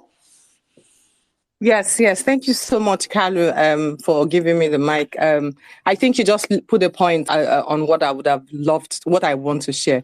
I think the big question is, are we really asking the right questions? For me, the office of the citizen is the answer to who we should be keeping accountable. I don't know if the right question is who should we be asking the questions, if it is the presidential candidates. I don't think so. I totally do not agree with that. I think it is us, all of us having this conversation, those of us who are going to tweet about it, those of us who are going to sort of create platforms for it. Look, for over 10 years, every time and I'm in education, I'm not an engineer, I'm not an oil expert, I'm a teacher, I've been in public education, private education, government partnerships, etc. So I do know about holes and gaps and rots and pretense and dishonest investments a whole lot. I know a lot about that. And so I guess my general point is that let me just give one example. For many years, we've talked about competencies for, say, things like teachers. And we're looking at teachers who are unable to pass the primary 4 test, being those who are manning our classrooms. Recently, the Minister of Education in Ghana went viral by saying that we cannot memorize ourselves out of poverty. And so we should be looking at education and be crying about it, because that's the reason why we're not questioning things the way we should question. That's the reason why we can't sustain the questions that we have. And people who are very well educated will sustain that question. They will go on the streets as much as they can. They'll find very creative ways to investigate the right investigative journalism, the right investigative searches that they need to do to continue to sustain the conversation. So I think but the point is, just for us not to miss it, it's not about Obi. It will never be about Atiku. It will never be about Tinubu. It will never be about any one of them. It will continue to be about us, and we need to continue to ask the right questions. And that question stays with us. No Nigerian is more Nigerian than any Nigerian, as someone famous says. So it's about us. So let's train our children. Those of us who are here, let's train our children to be different. Train them to stand tall and ask these questions and come together with a coalition. We're already seeing it. The obedient movement is one of them, and there are other kinds of movements that are around. And if folks can sustain a chant and a fight, then I think we can sustain asking the right questions to ourselves. That we will continue to ask this question, and we will not stop asking. Gotcha. Thank you so much for that. That was a good way to bring that family part in. You can't memorize your way out of poverty. I'm still in that. Thank you so much. I've got Ali Maman. Ali Lee Alien, how are you doing, sir? Please go ahead. You've got the floor. Please unmute and speak. Good evening, all. I just want to thank you guys for having this conversation, because I've been reading this news all day and it's been getting under my skin. This NNPC company, the limited that they made a few months ago, what is the Nigerian shareholding in it? That's number one. Number two, it's a publicly traded company. I want to see the board. That's number two. Number three, they just announced a few weeks ago that they made 600 and something billion naira after they did not give federal government zero. They gave federal government zero in 6 months, went private, and now they are making 617 billion. So I want to know what is Nigeria's stake in the company, so that this space is recorded, right? Yeah, good question. Let me just answer real quick for you, right? So NNPC was known as the Nigerian National Petroleum Corporation. It's now Agreed. Limited. But they had Hold majority Nigerian government shares in it. I'm answering you, sir. So it's now known as an NNPC Limited, which means the shares are limited, right? So it's owned by the Nigerian Federation. The federal government holds the shares for the federation. The federation is the federal, state, and local government. So federal, state, and local governments own NNPC 100%. The federal government holds the shares in trust for the federation, just like any other asset, like NPA, LNG, and all that. So that's answer to your first question. You talked about the report by NNPC, their annual report. Did they make a profit? I will tell you yes and no. They did not make an operating profit. As a matter of fact, the corporation made an operating loss of about 179 billion. Then they had other income of about 187 billion, which is revaluation of assets of their pension scheme. So when you bring in their pension scheme revaluation, then that loss is reduced and they now made a profit of 8 billion. But operationally, NNPC is not making a profit. People last year they did the same thing. They revalued an asset and had an accounting profit. Operationally, NNPC is a loss-making enterprise. They're making money from telecom, from research, from this, from that, but not from. Okay. I understand what you mean now. I understand what you mean. Oh, good. But now this now furthers my issue. Now that we've gotten layer one out of the question, this now furthers my issue.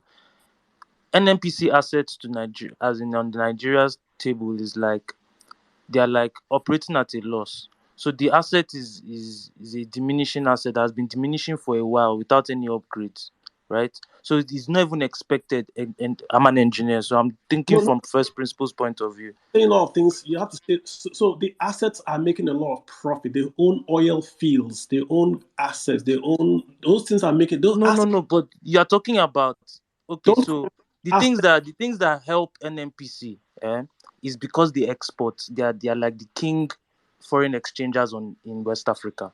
NNPC Corporation, right? Because their primary good and service is oil based, and they just dig it out, no refining, and they sell it. So they get 100% forex for Nigeria. The problem is those assets, as they are depreciating, the cost to run them are going up, but they are not doing anything. So you have things like research doing nothing for 4 years, but collecting a budget of maybe 4 billion naira. They are not doing anything. Do you get what I'm trying to say? Yes. So the whole corporation in itself, the intellectual property involved, what is it worth to Nigerians? Quite a lot, sir. The group makes a lot of profit. The NNPC group made about 530 billion profit. The group made a profit of 167 billion profit. The group involves things like NAPIMS, all those guys that hold the oil reserves. Those guys make a lot of profit. The problem is just the corporation that is doing the subsidy that has the expensive head office. But NNPC on its own does make a lot of profit, i.e. the group. But when you take away the corporation, look at the corporation alone, it's a loss-making enterprise. They have no working refineries. They have 4 refineries that are not working. That is the corporation. But you have to remember that all assets were purchased with taxpayer money. 100% of all NNPC assets were purchased with taxpayers' money. Yes. So if they are not giving us, if the bottom line is not giving us profit for now, that means the assets are useless to us. All right. We'll have to move on, sir. I hear you. Let me get Gaboni, Salty 1988. Go ahead. Yeah, Sir. thank you, Carl. What's up? First and foremost, I really want to thank you for all the expose you've been doing. Like, it has been amazing, and it has really opened our eyes to so many shenanigans going on in this country. It's really sad, sincerely. Can I be heard? Can you hear me? I can hear you. Please go ahead. Yeah, it's really sad what these guys have reduced us to, because for someone to be stealing under your nose and he continues doing it constantly, he knows you can't do nothing, you cannot do anything, and it's so sad that Nigerians have been raped and have been robbed this much. People die every day for poor health care. People are being owed salaries. People commit suicide out of depression of not living a good life. People jumped at the lagoon because they don't have a good life. And if you just suppose all this, it is from all this stealing, because if this revenue is coming, probably the country will be better and lives will not be lost. Today, we have, I don't know if you know this Abuja Lokoja Road, we have a traffic from Abaji down to Lokoja because this is a flood that has been happening for so many years. And dams can be created to suppress this flood so that it doesn't have as much impact. People have been on the road for more than a week. And people, money that should be used to make lives better, it is being stolen. I'm happy this space is being recorded. After this space, I'm going to use another of my phone, go on live Facebook and play it so that people that are not on Twitter will hear what is happening to this country. And I think that's what people, because most of us are here on Twitter, most of these ignorant people, they are not on Twitter, most of them in quote are on Facebook. You know, not everybody is on Facebook, but few people are on Twitter. I think people have to know what is going on because a lot of people don't know these things, and that is why it continues because they know we cannot do anything. ASU is on strike. The roads are bad. Imagine the road to the Federal Capital Territory is completely bad. I hear you. I hear you. Governor, I hear you. I want to do more of like, okay, what can we do? I hear you, bro. I mean, everyone is sad. I was depressed, but I hear you. I mean, it's we gotta do what we can do. There are floods all over the place. I just saw pictures now of Anambra. Anambra is underwater, so the flood has now reached Anambra all the way from Cameroon's.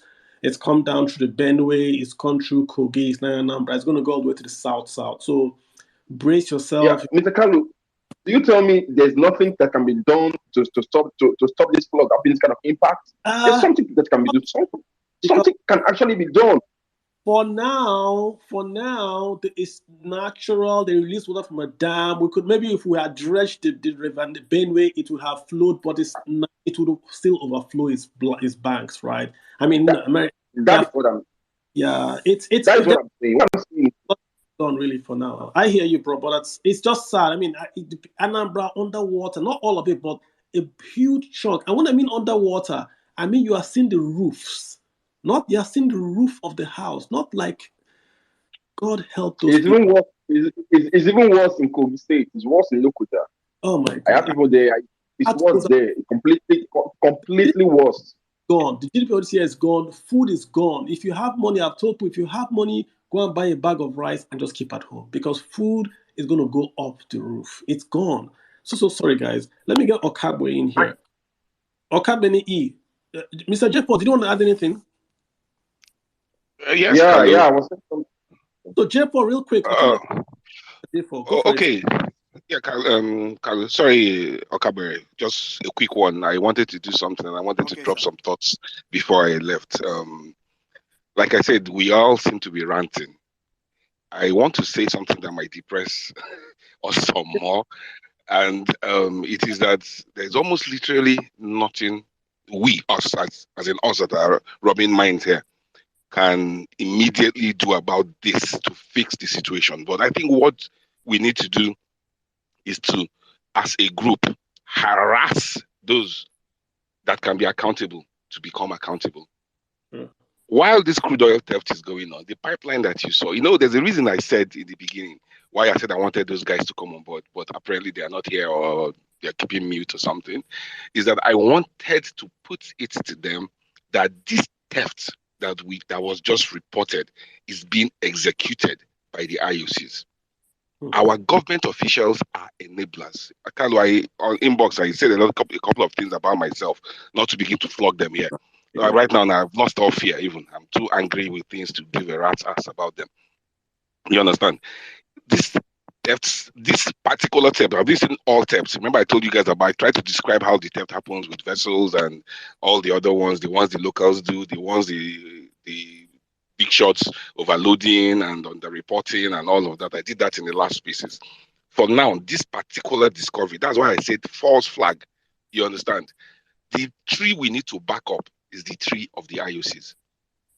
The Nigerian government officials are only enablers in this one, meaning that they know, they allow it to happen because they're receiving. Our crude oil is being exported by these companies and there's a crude oil sharing contract. Yeah. You understand? Where NNPC gets, just let me do a little maths. We're supposed to be taking 100, selling and sharing 50-50. But imagine a situation where instead of taking 100, we're taking only 30 and sharing 15-15, while I privately take out another 70 and give 30 to a group of people. I don't know whether that makes sense to all of us. Therefore, let's be clear. That pipeline, right? Is it operational? The one that goes from yeah, that is why I said it was a false flag. Of course it is. So the pipeline onshore is working. The pipeline onshore to the platform we saw on the sea, is it working? Of course, if it's not working, who is pumping the crude? Is it ghosts? That platform we saw with the helipad, is it working? Yes, of course it's working. So in essence, the ships will basically come in and lift crude that is not recorded. Mind you also, no, not that, you don't say not recorded. When you say not recorded, it makes it look as if these are gangsters that come and steal at night. You understand?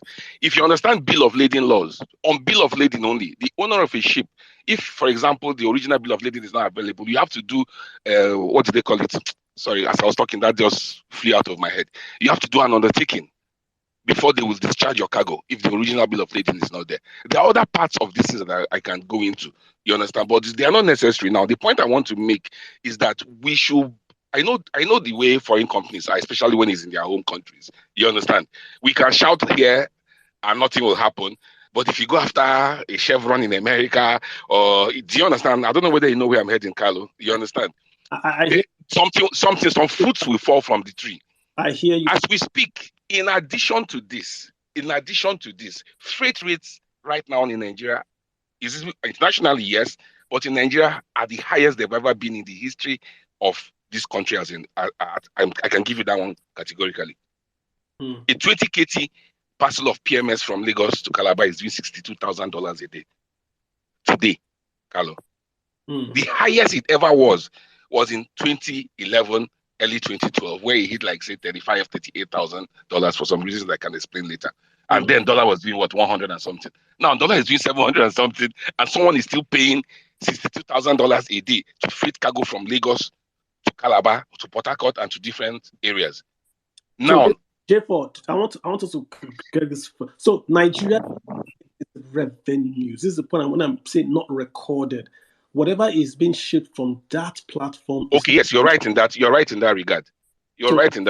So oil is being exported from Nigeria, but revenues are not flowing back to Nigeria. Exactly. On a platform owned by Shell, and Shell is the main JV partner of Nigeria. So what I would think is that someone should just do a freedom of information request for all Shell's lifting from the West African coast. Get all if that Shell has a you said something very intelligent, Carlo. I don't know whether he was informed by someone in the way he talked about the shipping. You know, in all of this, you cannot do this without ships. You cannot do this without ships. And fortunately, ships are trackable. You can tell where every vessel has been historically in the last 10 years. I don't know whether you understand. So these things are things. That's why I said we need, first things first, we need to get this government, a responsible government in place. When a responsible government is in place, I know where all the bodies are buried. The one that is still going on, go to the north now. Ask anybody that lives in the north. There are convoys of trucks in their hundreds going out of crossing the borders. Carrying what? With PMS. The same PMS that NNPC is taking on the recovery for. Are there more cars in the roads consuming this PMS? You know, the thing is, the scale is so gargantuan that I am amazed. It's so large that, you know, no government official in this current government can claim to be ignorant of this fact. It is too glaring. It is too massive. You cannot tell me like 200-300 trucks can come and cross the border. And God. When we had WikiLeaks, the Shell was recorded as telling the Americans, the American ambassador, that Shell said we have spies in the ministries in Nigeria of importance. So if you want to find out anything, we can get information. But this is the Shell MD telling the American ambassador that Shell has got spies in Nigerian government. And so if you want to find out anything, don't need to spend money. Just tell us. We'll tell our guys to give you. This is from WikiLeaks. You can live the ambassador and the Shell. So that's why PIB was not passed for years. Shell sat on And we only pass PIB because the end is coming, or fossil fuels are coming to die. So we have even the elements of the PIB will still have to be revisited. I tell you, I kid you not. Thanks, J4. Thanks a lot. Let me just get everyone hop in real quick and just speak. Okabare, let me have you in here, guys. So no more requests. I'm going to add everyone that has requested now will speak. Okabare, you've got the floor. Thank you so much. Good evening, sir. Good evening, Mr. Kalu. Good evening, Mr. J4. Good evening, ladies and gentlemen. Let me quickly wrap up some things here. Everything Mr. J4 has been saying here, I have witnessed and experienced these things, probably because I also made some personal trip, both within Nigeria and even outside Nigeria, especially when it talks about the border, the northern border. Come on, Mr. Kalun, I don't want to speak on that anyway, probably because I don't want to get myself into any trouble. Some persons are actually listening to me. I've already seen them here already, and they know me very well. But one thing I want to say is this. From the oil ring to the ship and to the our security agency, I can categorically tell you, even over 100%, whatever that figure is, even though it's not correct anyway, I don't want to, that this whole thing that we have been saying here, if you live in the Niger Delta or you travel far and wide within the Niger Delta and you go to this Scrabble, you will see that this thing is a open organized crime. I see this thing every day because I go to these places. So I don't want to really say some certain things here. But someone says something that while we want to, even you made mention of it, that we should be asking these questions. If you were to be the presidential candidate, you'll be, this is what you run on now till February. Yes, that's a good strategy. I love that strategy. But one thing is this presidential candidate that are running for this office, they have not been elected. And there is someone that is still the president of the day who also doubles as our petroleum minister. And I will say it here. He is a thief because every box stops at his table. He is a well-known thief as a petroleum minister, as a president. All right, and this all drop in our oil barrel. All right. This one is saying 9 years. All right, I never believed this whole 9 years thing. I hear you. I gotta get others to speak. I appreciate you speaking, right? Okay, sir. Thank you so much. You get James. Right. James Ovier, go for it, sir. All right. Thank you so much. Hey, James, what's up? Yes. Thank you. Thank you for adding me to the space. And I really appreciate your takes on the economy and all the issues going on in the country. And I will just add my own voice to the fact that whole 9 years thing is just a made up numbers. I mean, you can tell. I saw your post about from 98, since our oil outputs from 98 till 2015, and then it started dropping from 2016. So it's very obvious this present government, they've been the one doing everything. You cannot absolve the president is the minister of petroleum from all of this, and it's very obvious. And this kind of brings me back to one of your space I actually attended.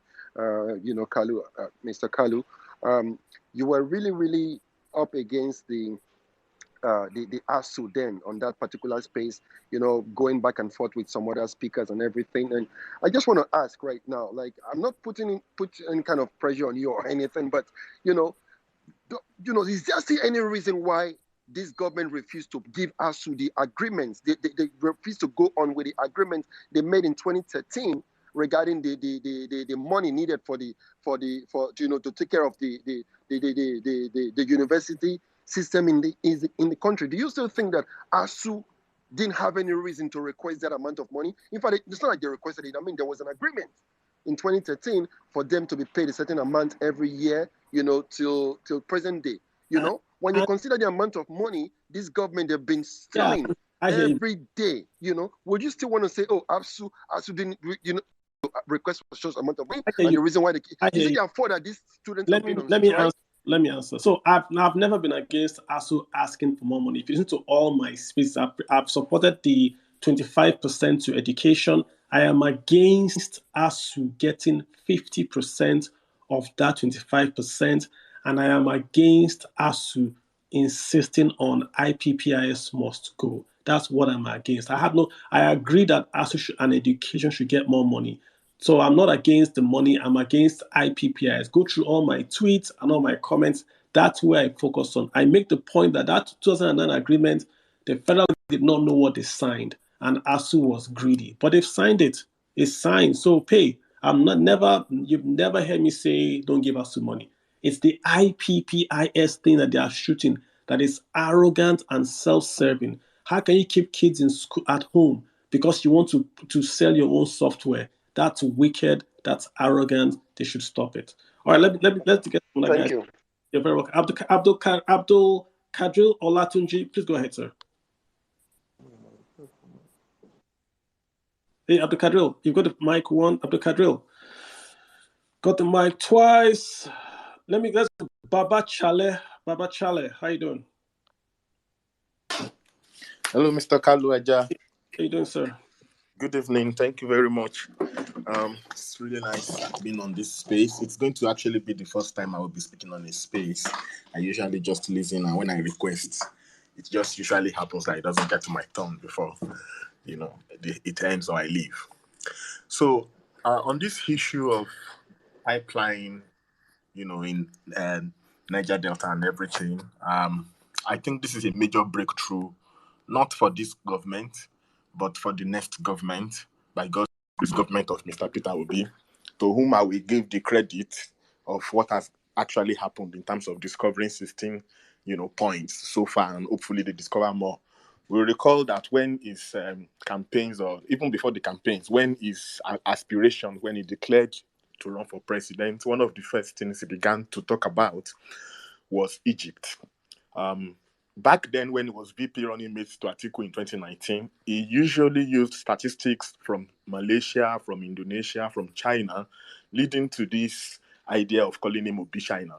But this time around, he began to use African countries. He talked about Morocco, the shipping system in Morocco, the power system in Egypt, and how they were able to transform in 4 years using Siemens. He talked about it on so many occasions. There was an interview we had with Rufai Hosseini, not on Arise, but on a radio, on Rufai's radio station, Voice of the People or something like that. And on that interview, because people were not paying attention to what he was saying about Egypt and Siemens, he then said that, you know what, I am going to Egypt. And then he went to Egypt. When he came back from Egypt, that was when Nigerians began to really pay attention to what he was saying about Siemens and Egypt, and people began to ask questions. A few months down the line, what do we find? Nigerian government started reacting. They started talking about, we've been with Siemens for how many years? We've had agreements. Of course, you've had agreements, but what's the result? And then the next thing is that Siemens began to do actual work on ground. We began to see actual, improvements on transmission lines and what's it called? Transformers, and so on. We began to see the outcome.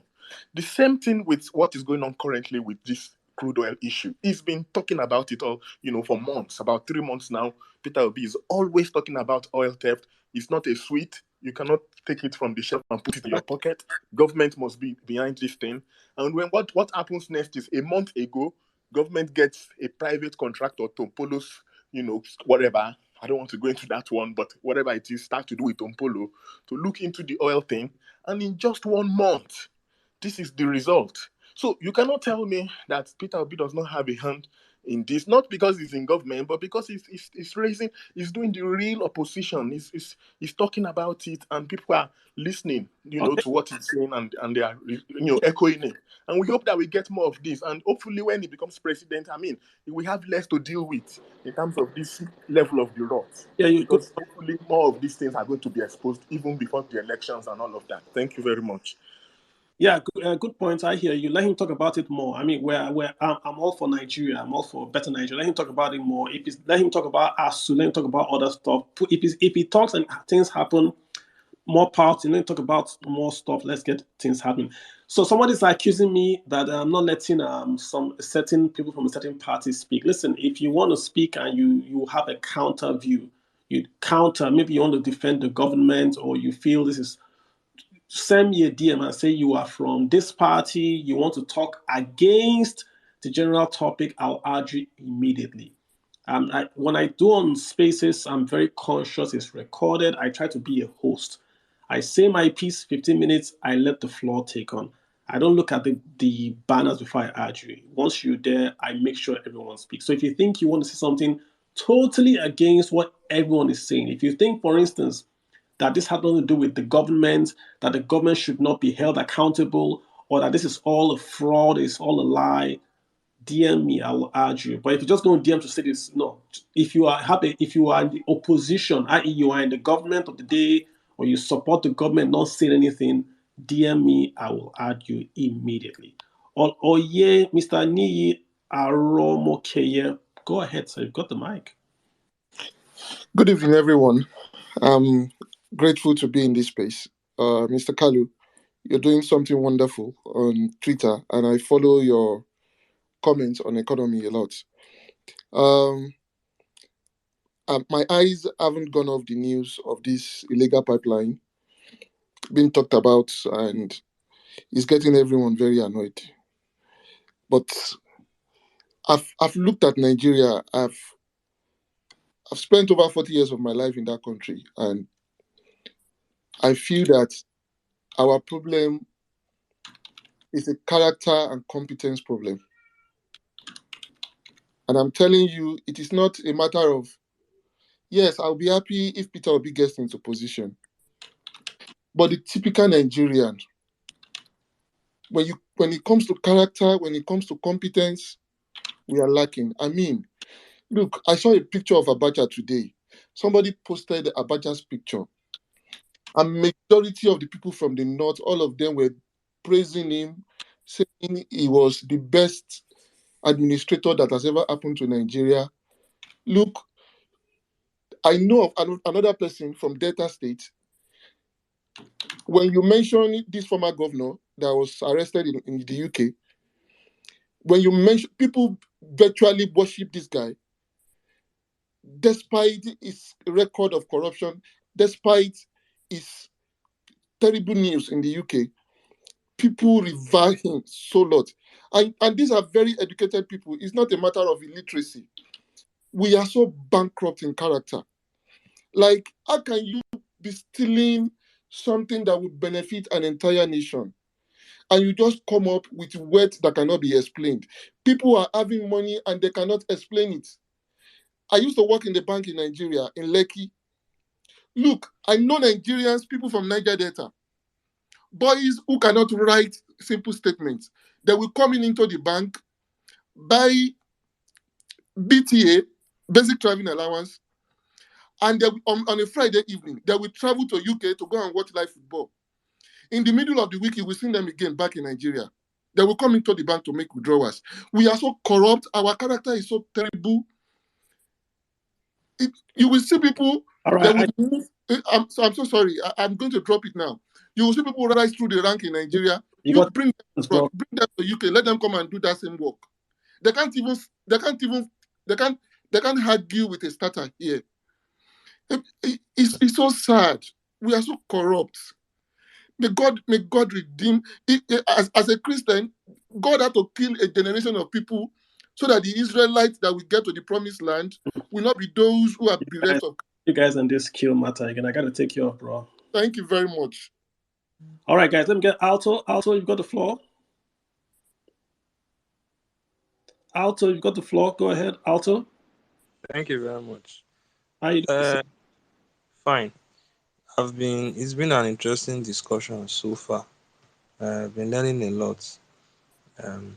But what I just simply want to say is that a lot of us think that the solutions to our problem in Nigeria are so complex.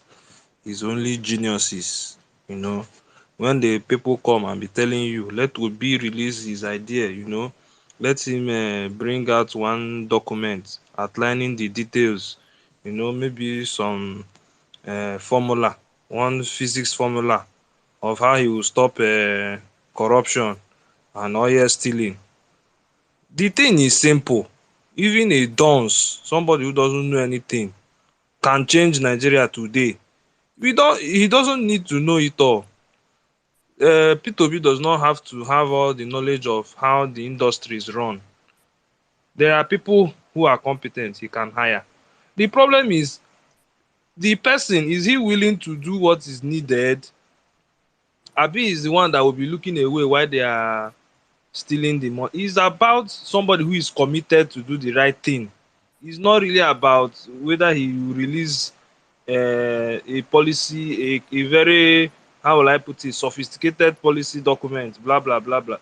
Are you willing? Is when you start looking into all this, okay, you are in charge of NNPC and all these things has been happening. Oya, come, you're under arrest. We investigate you.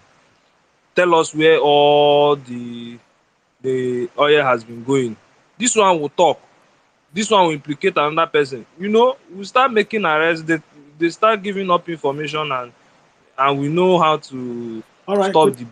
I hear you. So I think that is the real deal. That's the real problem we face, and that is why I believe P2B is the right person to vote All for. right. Thank you. So let me get to Hetty. Hetty Derry. Hey, Hetty, you got the floor. What's the name? Hey, Thank you very much. how you doing? Very well, my brother. I think what I have come to realize with Nigeria is that Nigeria is a criminal enterprise. And because it's a criminal enterprise, there are times I have this feeling that people think this criminal enterprise can actually deliver results to us at the end of the day. I beg to disagree. Because, like Kalu said, that since Shagari era, we have been hearing about this issue of oil thefts. And gradually and progressively, things are becoming worse. And as they are becoming worse, that criminal enterprise has developed an economy and a spirit of its own, where everybody that are connected to power are also connected in one way or the other. The banks are involved. The IOCs are involved. The communities now are involved. So many people are involved. So that the incentive for you in Nigeria, the incentive that is created by that criminal enterprise is that you must be a criminal for you to even succeed in that system.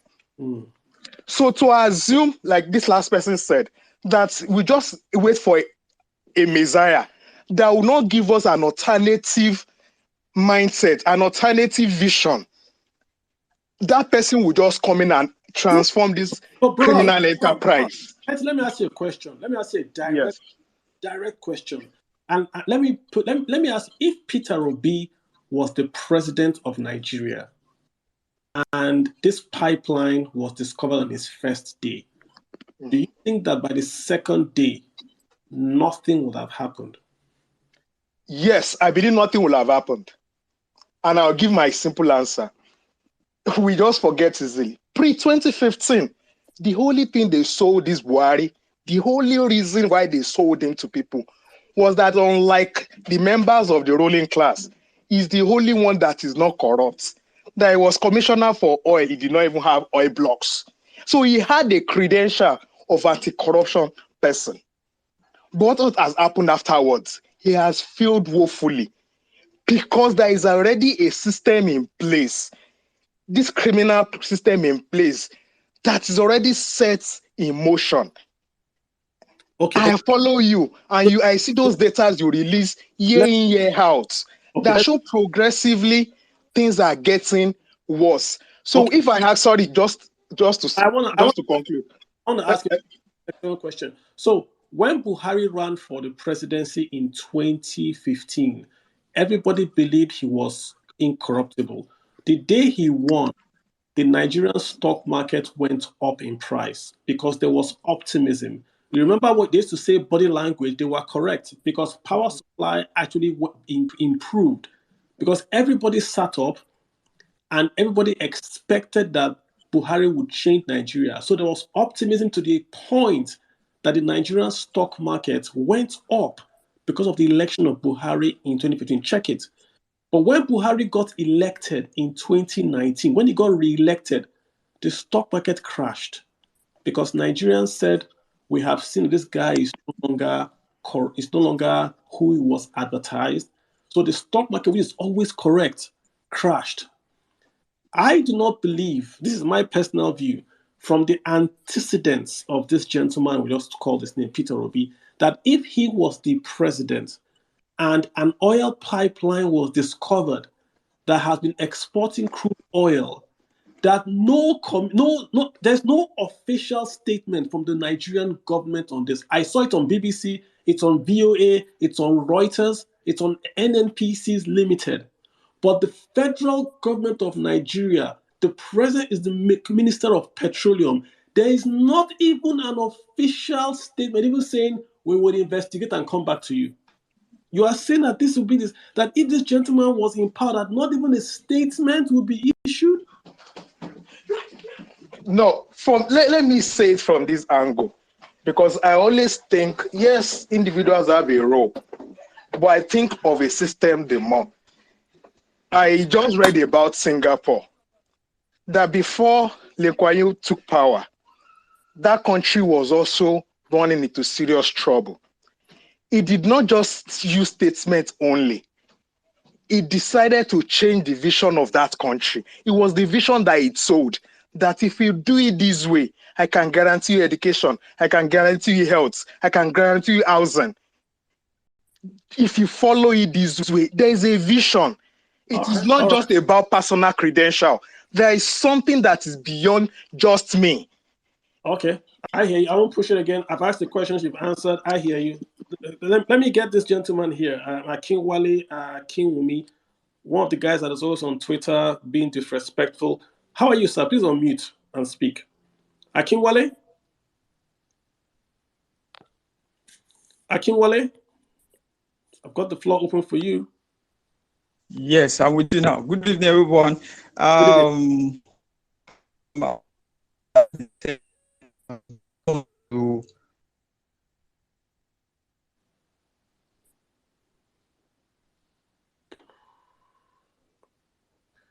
Well, we're waiting, sir. Go ahead.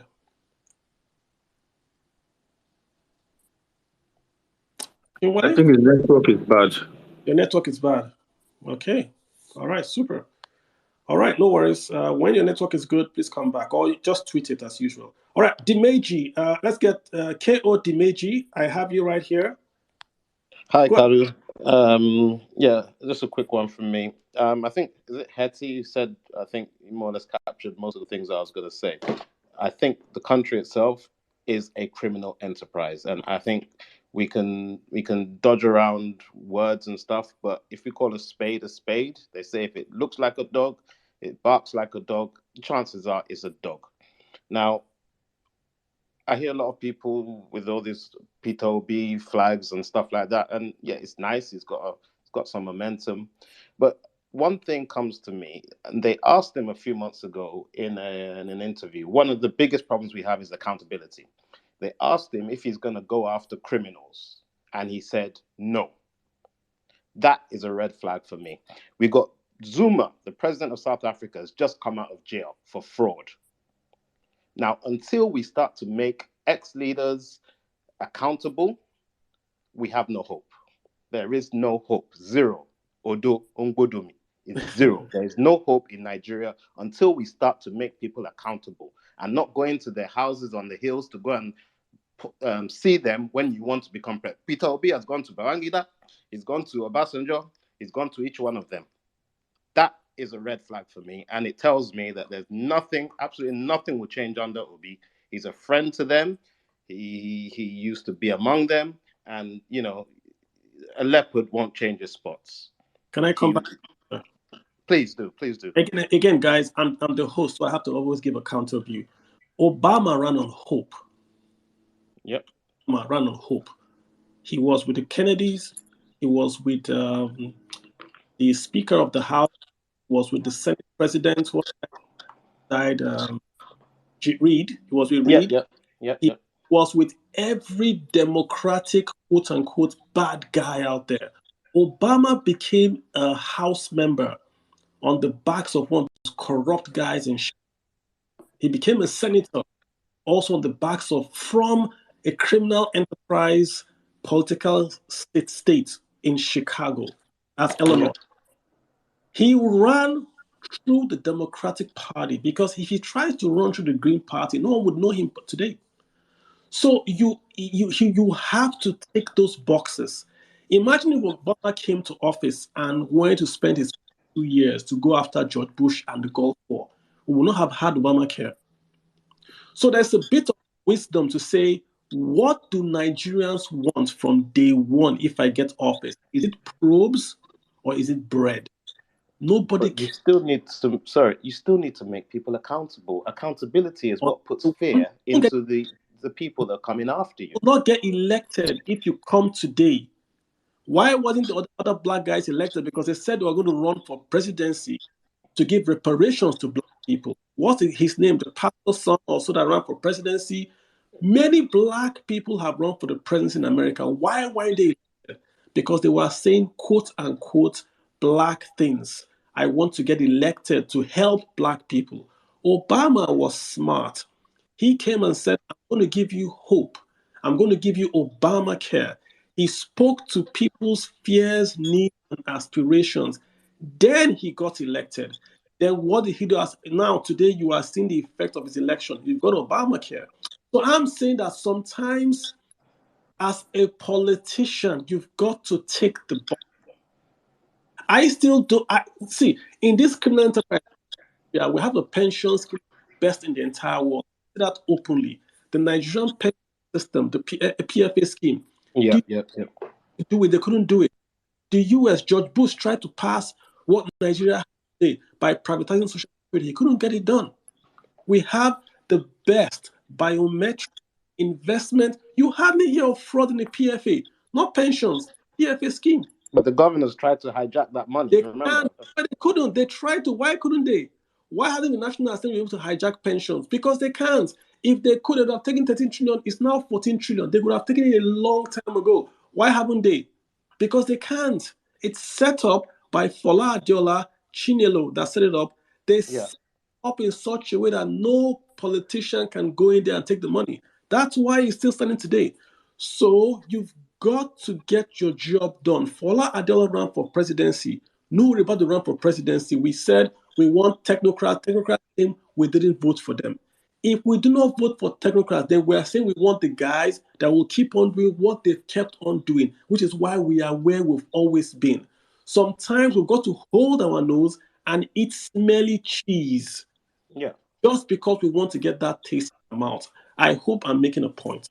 And I appreciate giving me time to speak, but I still believe that, out of all these guys running, and I hope Nigerians choose the best of them, the only person saying what I would do, and it's different from everybody else, is Shore. That's the only person. And obviously he's not going to get elected. We all know that. So, and I'm glad you brought him up, right? There are many other guys apart from Showere. There's an SDP guy, SDP, the guy from the SDP, the White Horse guy, also a good chap. Looks organized, looks educated, also a good chap. Nigerians have got to vote to win. Yeah. You have to vote to win. Don't vote because you like what he's saying. And I'm saying this in a very, because I'm always the guy that's always going to be like, hey, let's vote to win. Your vote is your power. Right now, look at all three of them. Who has been speaking about this oil theft? Not one of them. Not one of them. One guy has. Is he? I mean, one's in London, the other's going to Dubai, the other one's in Harvard. I don't know what they made you want. And the other buying. See, if Nigeria was a serious country, the election stops today till we sort out what's happening. The budget right now is meaningless. Let me tell you something, right?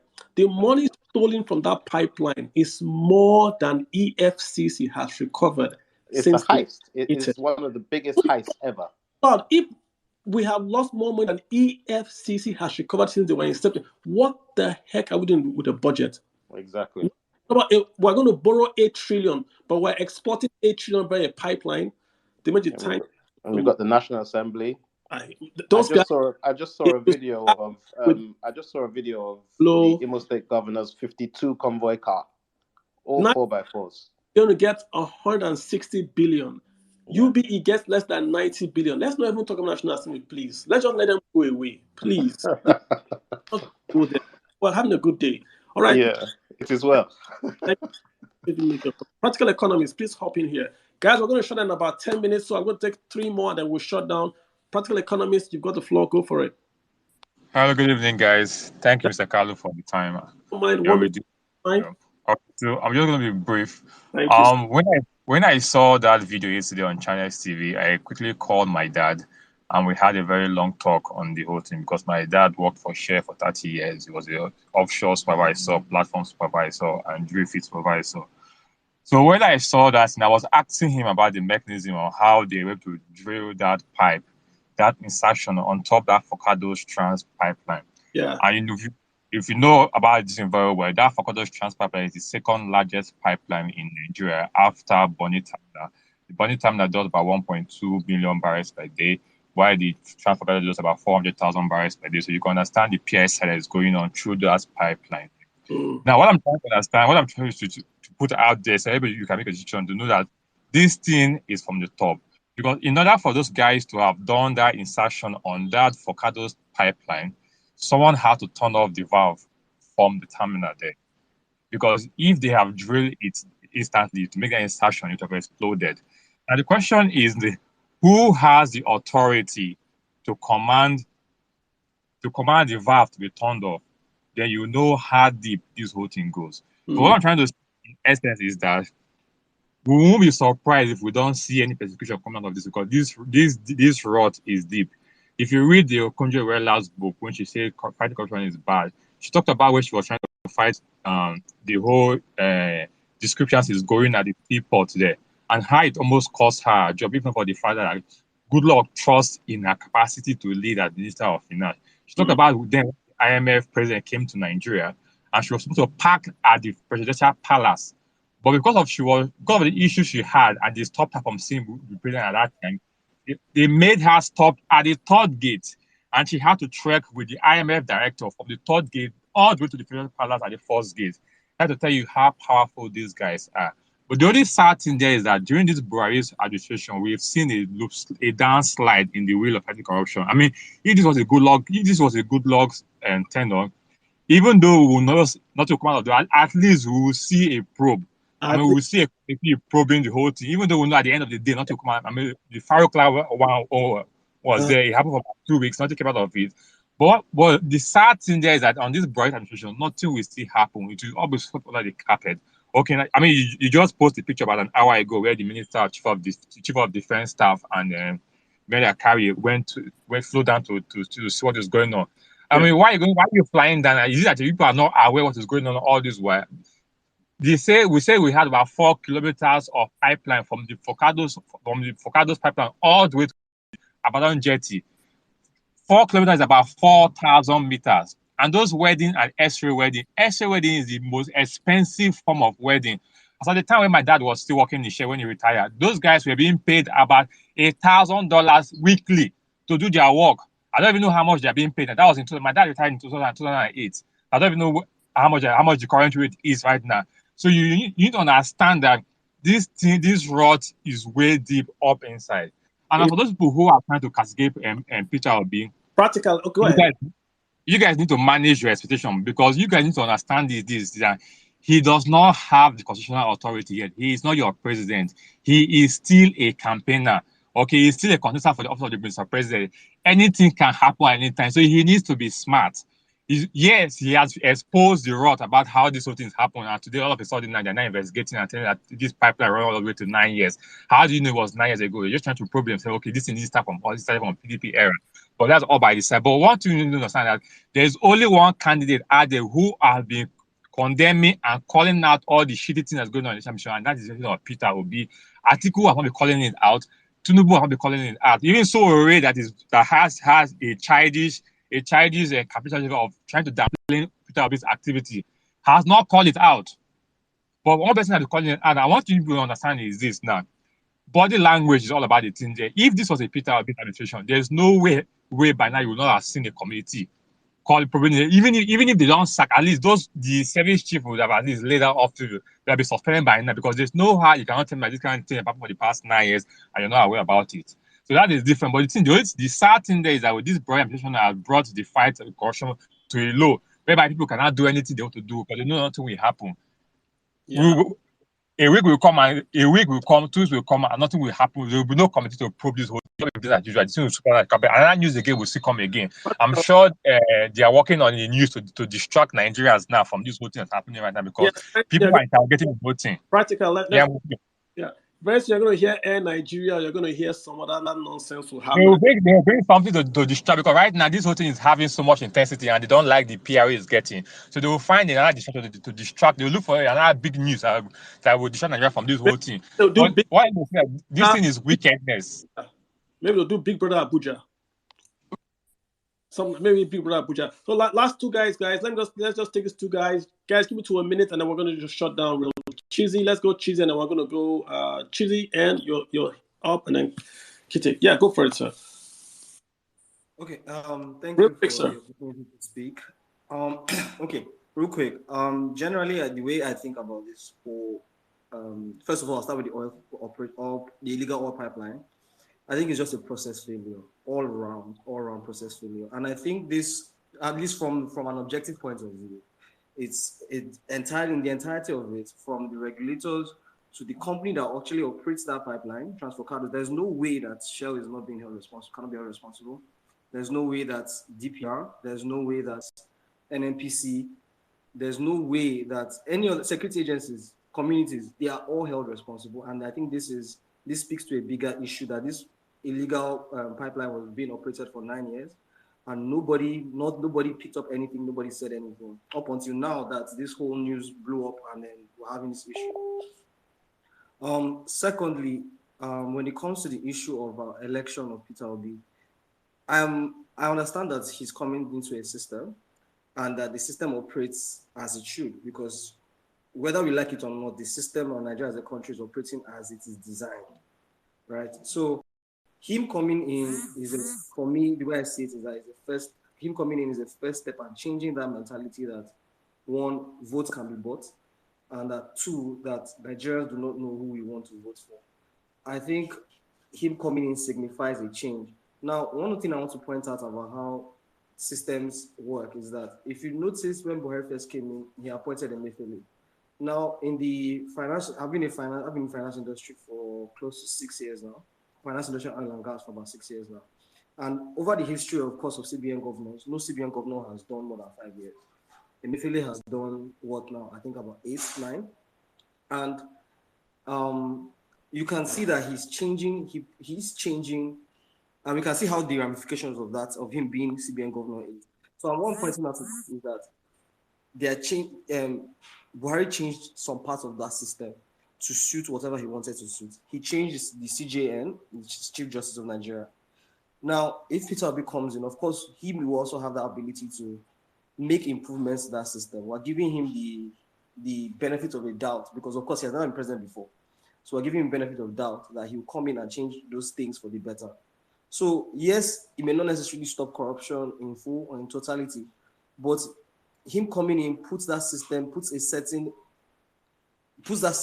things in that system in place. We just want to, of course.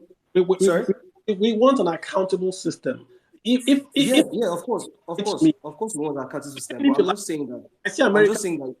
I hear you. I see Americans all the time. They do a press conference, even if I know it's bullshit. Sorry, guys, but it's a press conference at least. How can they say that oil is being stolen and the entire world is talking about it? It's on Reuters, it's on Wall Street Journal, it's on everywhere, BBC. But you can't issue. Of course, it's unforgivable. It's unforgivable that there's no press journal about it. But I did not expect that from this government, because this government has shown time and time again that a spokesman is going to come tomorrow and start to troll us on Twitter. You hear this, one spokesman will come to Twitter and start to troll people. Oh, I'm just posting this. That's not your job. Your job is to inform, even if it's bad news. Say something. Say we are investigating. Full stop. At least that shows you are listening to people. You just can't shut up and just do nothing. That tells me you do not care. I know you don't care, but don't tell me you don't care. Last guy to speak is going to be Kitty007. Go for it, sir. Kitty007, you got the floor. All right, thank you for giving me the floor. Can I just say something, please? Sorry. After him. After, I okay, but I want to correct something now. Share does not own Fogados Terminal. Share handed over the Fogados Terminal to NNPC in 2012. So Share is not the owner of Fogados Terminal. They have nothing to do with Fogados Terminal. They are not owner of it anymore again. Just to put that out there. no, but the point being made again is that the platform, that platform was owned by Shell. Oil goes to that pipe. Used to be owned by Share. No So longer owned. Share does no longer run the platform anymore again. which ships are coming there is my only concern. Which ships came there? And you can find out. Just go back 6 months, look at their logs. You can find out there's satellite data on your phone. It's on your phone. Get the ship number. You can track the ship that went to that particular pipe platform. It's not rocket science. You know the ship that came to that platform. Where refinery go to? You go to the refinery. Okay, this refinery, show me the paperwork that this ship used to sell this crude oil to you. Show it to me. If they show you, follow the money. You will follow that money and it will lead you back to Nigeria. And you'll see another quote unquote Abacha loot. That's what you're going to see. Abacha loot is sweet compared to what we're going to see with this oil pipeline. This is going Of course, yeah. Of course, that's true. All right, cool. Yeah. Let's get it. Hi Go ahead. guys. Let me, Hi, good evening, guys. I think I have the floor now. Okay. I think I do. Good day, everybody. I want to put this out. We've been talking about a lot of things centered around getting Nigeria better. But I want to just say this. The willpower is what's important. I've been hearing a lot of persons talking about Peter Obi. Yeah. Is he going to be able to do what it needs to be done to get the job done? Those are the questions which begin to put at him. If Peter Obi comes in, is he going to be able to offend Babangida? Is he going to be able to offend what's the other guy's name in Mina also? The former the last military president. Abu Salami. Is it going to be Abu Salami? Is it going to be able to offend Abu Salami? So those are the questions we should ask ourselves. Because for you to get it to work, you have to offend a lot of people that are going to make you president. And then secondly, I think we should not downplay the effect of an opposition. I would want to see a situation where the likes of the Sowore, if he doesn't become president, plays the role of a good opposition if Peter Obi becomes president. Because we cannot become complacent and say he's gotten there. Who is going to check him when he gets there? And let me also quickly throw this in. When Tompolo was given the contract to secure the pipelines, there was a lot of brouhaha, so many uproar, so many people against it. They were all sponsored. I don't know him, I've never met him, so I'm not speaking for him. And we discovered what happened barely a month after he took over. Mind you, the contract was running by another company. They just changed the person operating the contract from the persons operating it before to Tompolo. And he was given a fraction of that. But because he was up to the task, he was ready to hurt people just to get the job done. That is why we are hearing all of these findings coming out. And I just beg you to put an ear to the ground. You would hear more discoveries of the rot in the oil and gas system. And it will amaze us what we will unearth. And I pray that Nigerians will be open-minded enough to check our leaders. No matter who becomes our leaders, let's check them. Let's talk to them. Let's speak truth to power. And let's make sure our voices continue to be heard so that at the end of the day, we can have a better Nigeria. Where we have, let me just round up. Where we have a lot of climes, other countries that have developed a proper democratic system, getting it right, is because the opposition there are giving them a run for their money.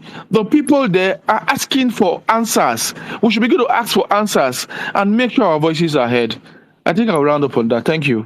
Thank you so much. J4, can you just maybe give us a close, if you have anything to close up with? What I want to close with is slightly in response to what the last speaker just said, is a discovery was not made. A reveal was made. What I said earlier, I said we are still backing up the wrong tree. Someone interjected earlier to say the pipeline does not belong to Shell. We didn't say the pipeline belonged to Shell.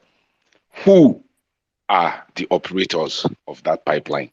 The pipeline is a trunk pipeline that carries crude, not just for Shell, other people to the loading platforms and co. Who operates those platforms? Who had the authority to turn off the valves for those incisions to be made and for those pipes to be connected? Laying 4 kilometers of pipe is no joke in the water. Someone gave the technical details about how that happens and all of that and the cost of it. Who shuts the pipes at the valves at one point for the pressure to build for those crudes to pass through that pipeline? Who are the producers of the crude that enters that pipeline? Are they blind to allow their crude go like that? That is why I keep saying, please, the moment we keep backing at government officials, yes, they are all complicit, but they are only enablers. They are not the active executors of this heist. That's what I want to say. Thank you, guys. Have a lovely day. All right. So, I mean, I think the issues are a bit clear. Everyone has sort of listened in.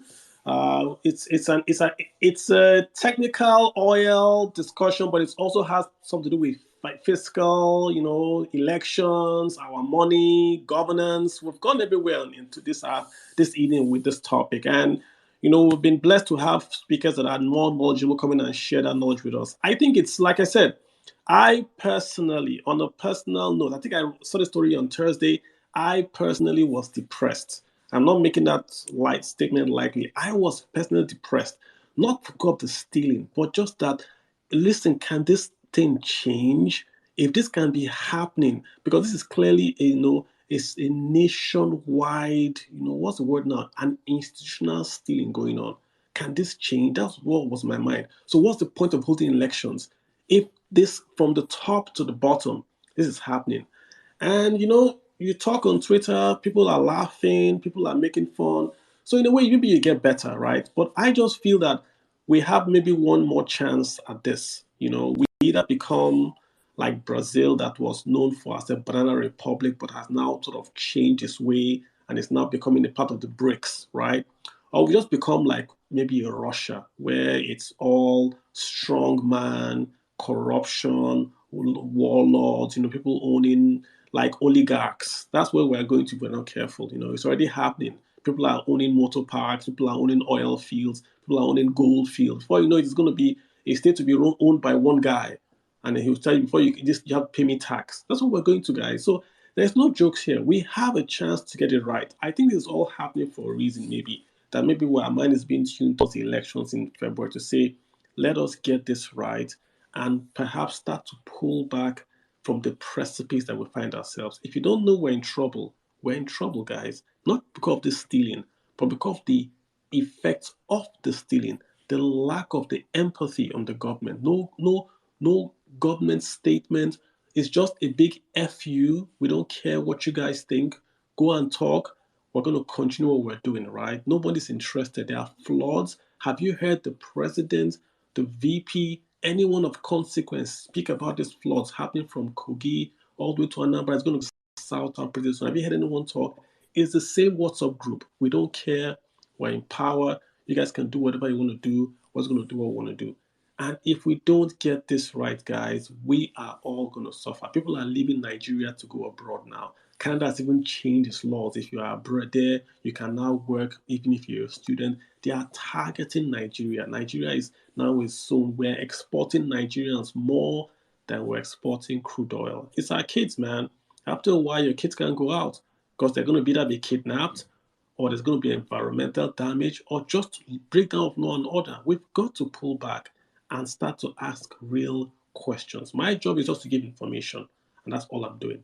You guys, your job is to go out and elect a CEO that can change this country. It's not just politics, it's also on the personal side. But at least it starts from having a leader you can look up to so that you can be proud to say, this guy is our leader, and this guy at least will pretend to even do the right things. That's, I think, where it can start from. All right, guys, thank you so much for listening for also about 2 or 3 hours. I do appreciate you guys. We'll try to be here next Saturday. If we have to bring this back, if something breaks in the week, we'll come back to you guys. Thank you, J4. Thank you, everyone that has spoken. I do appreciate you guys. My name is Kalu Aja. We'll see you guys next week. You guys take care and be good. Bye.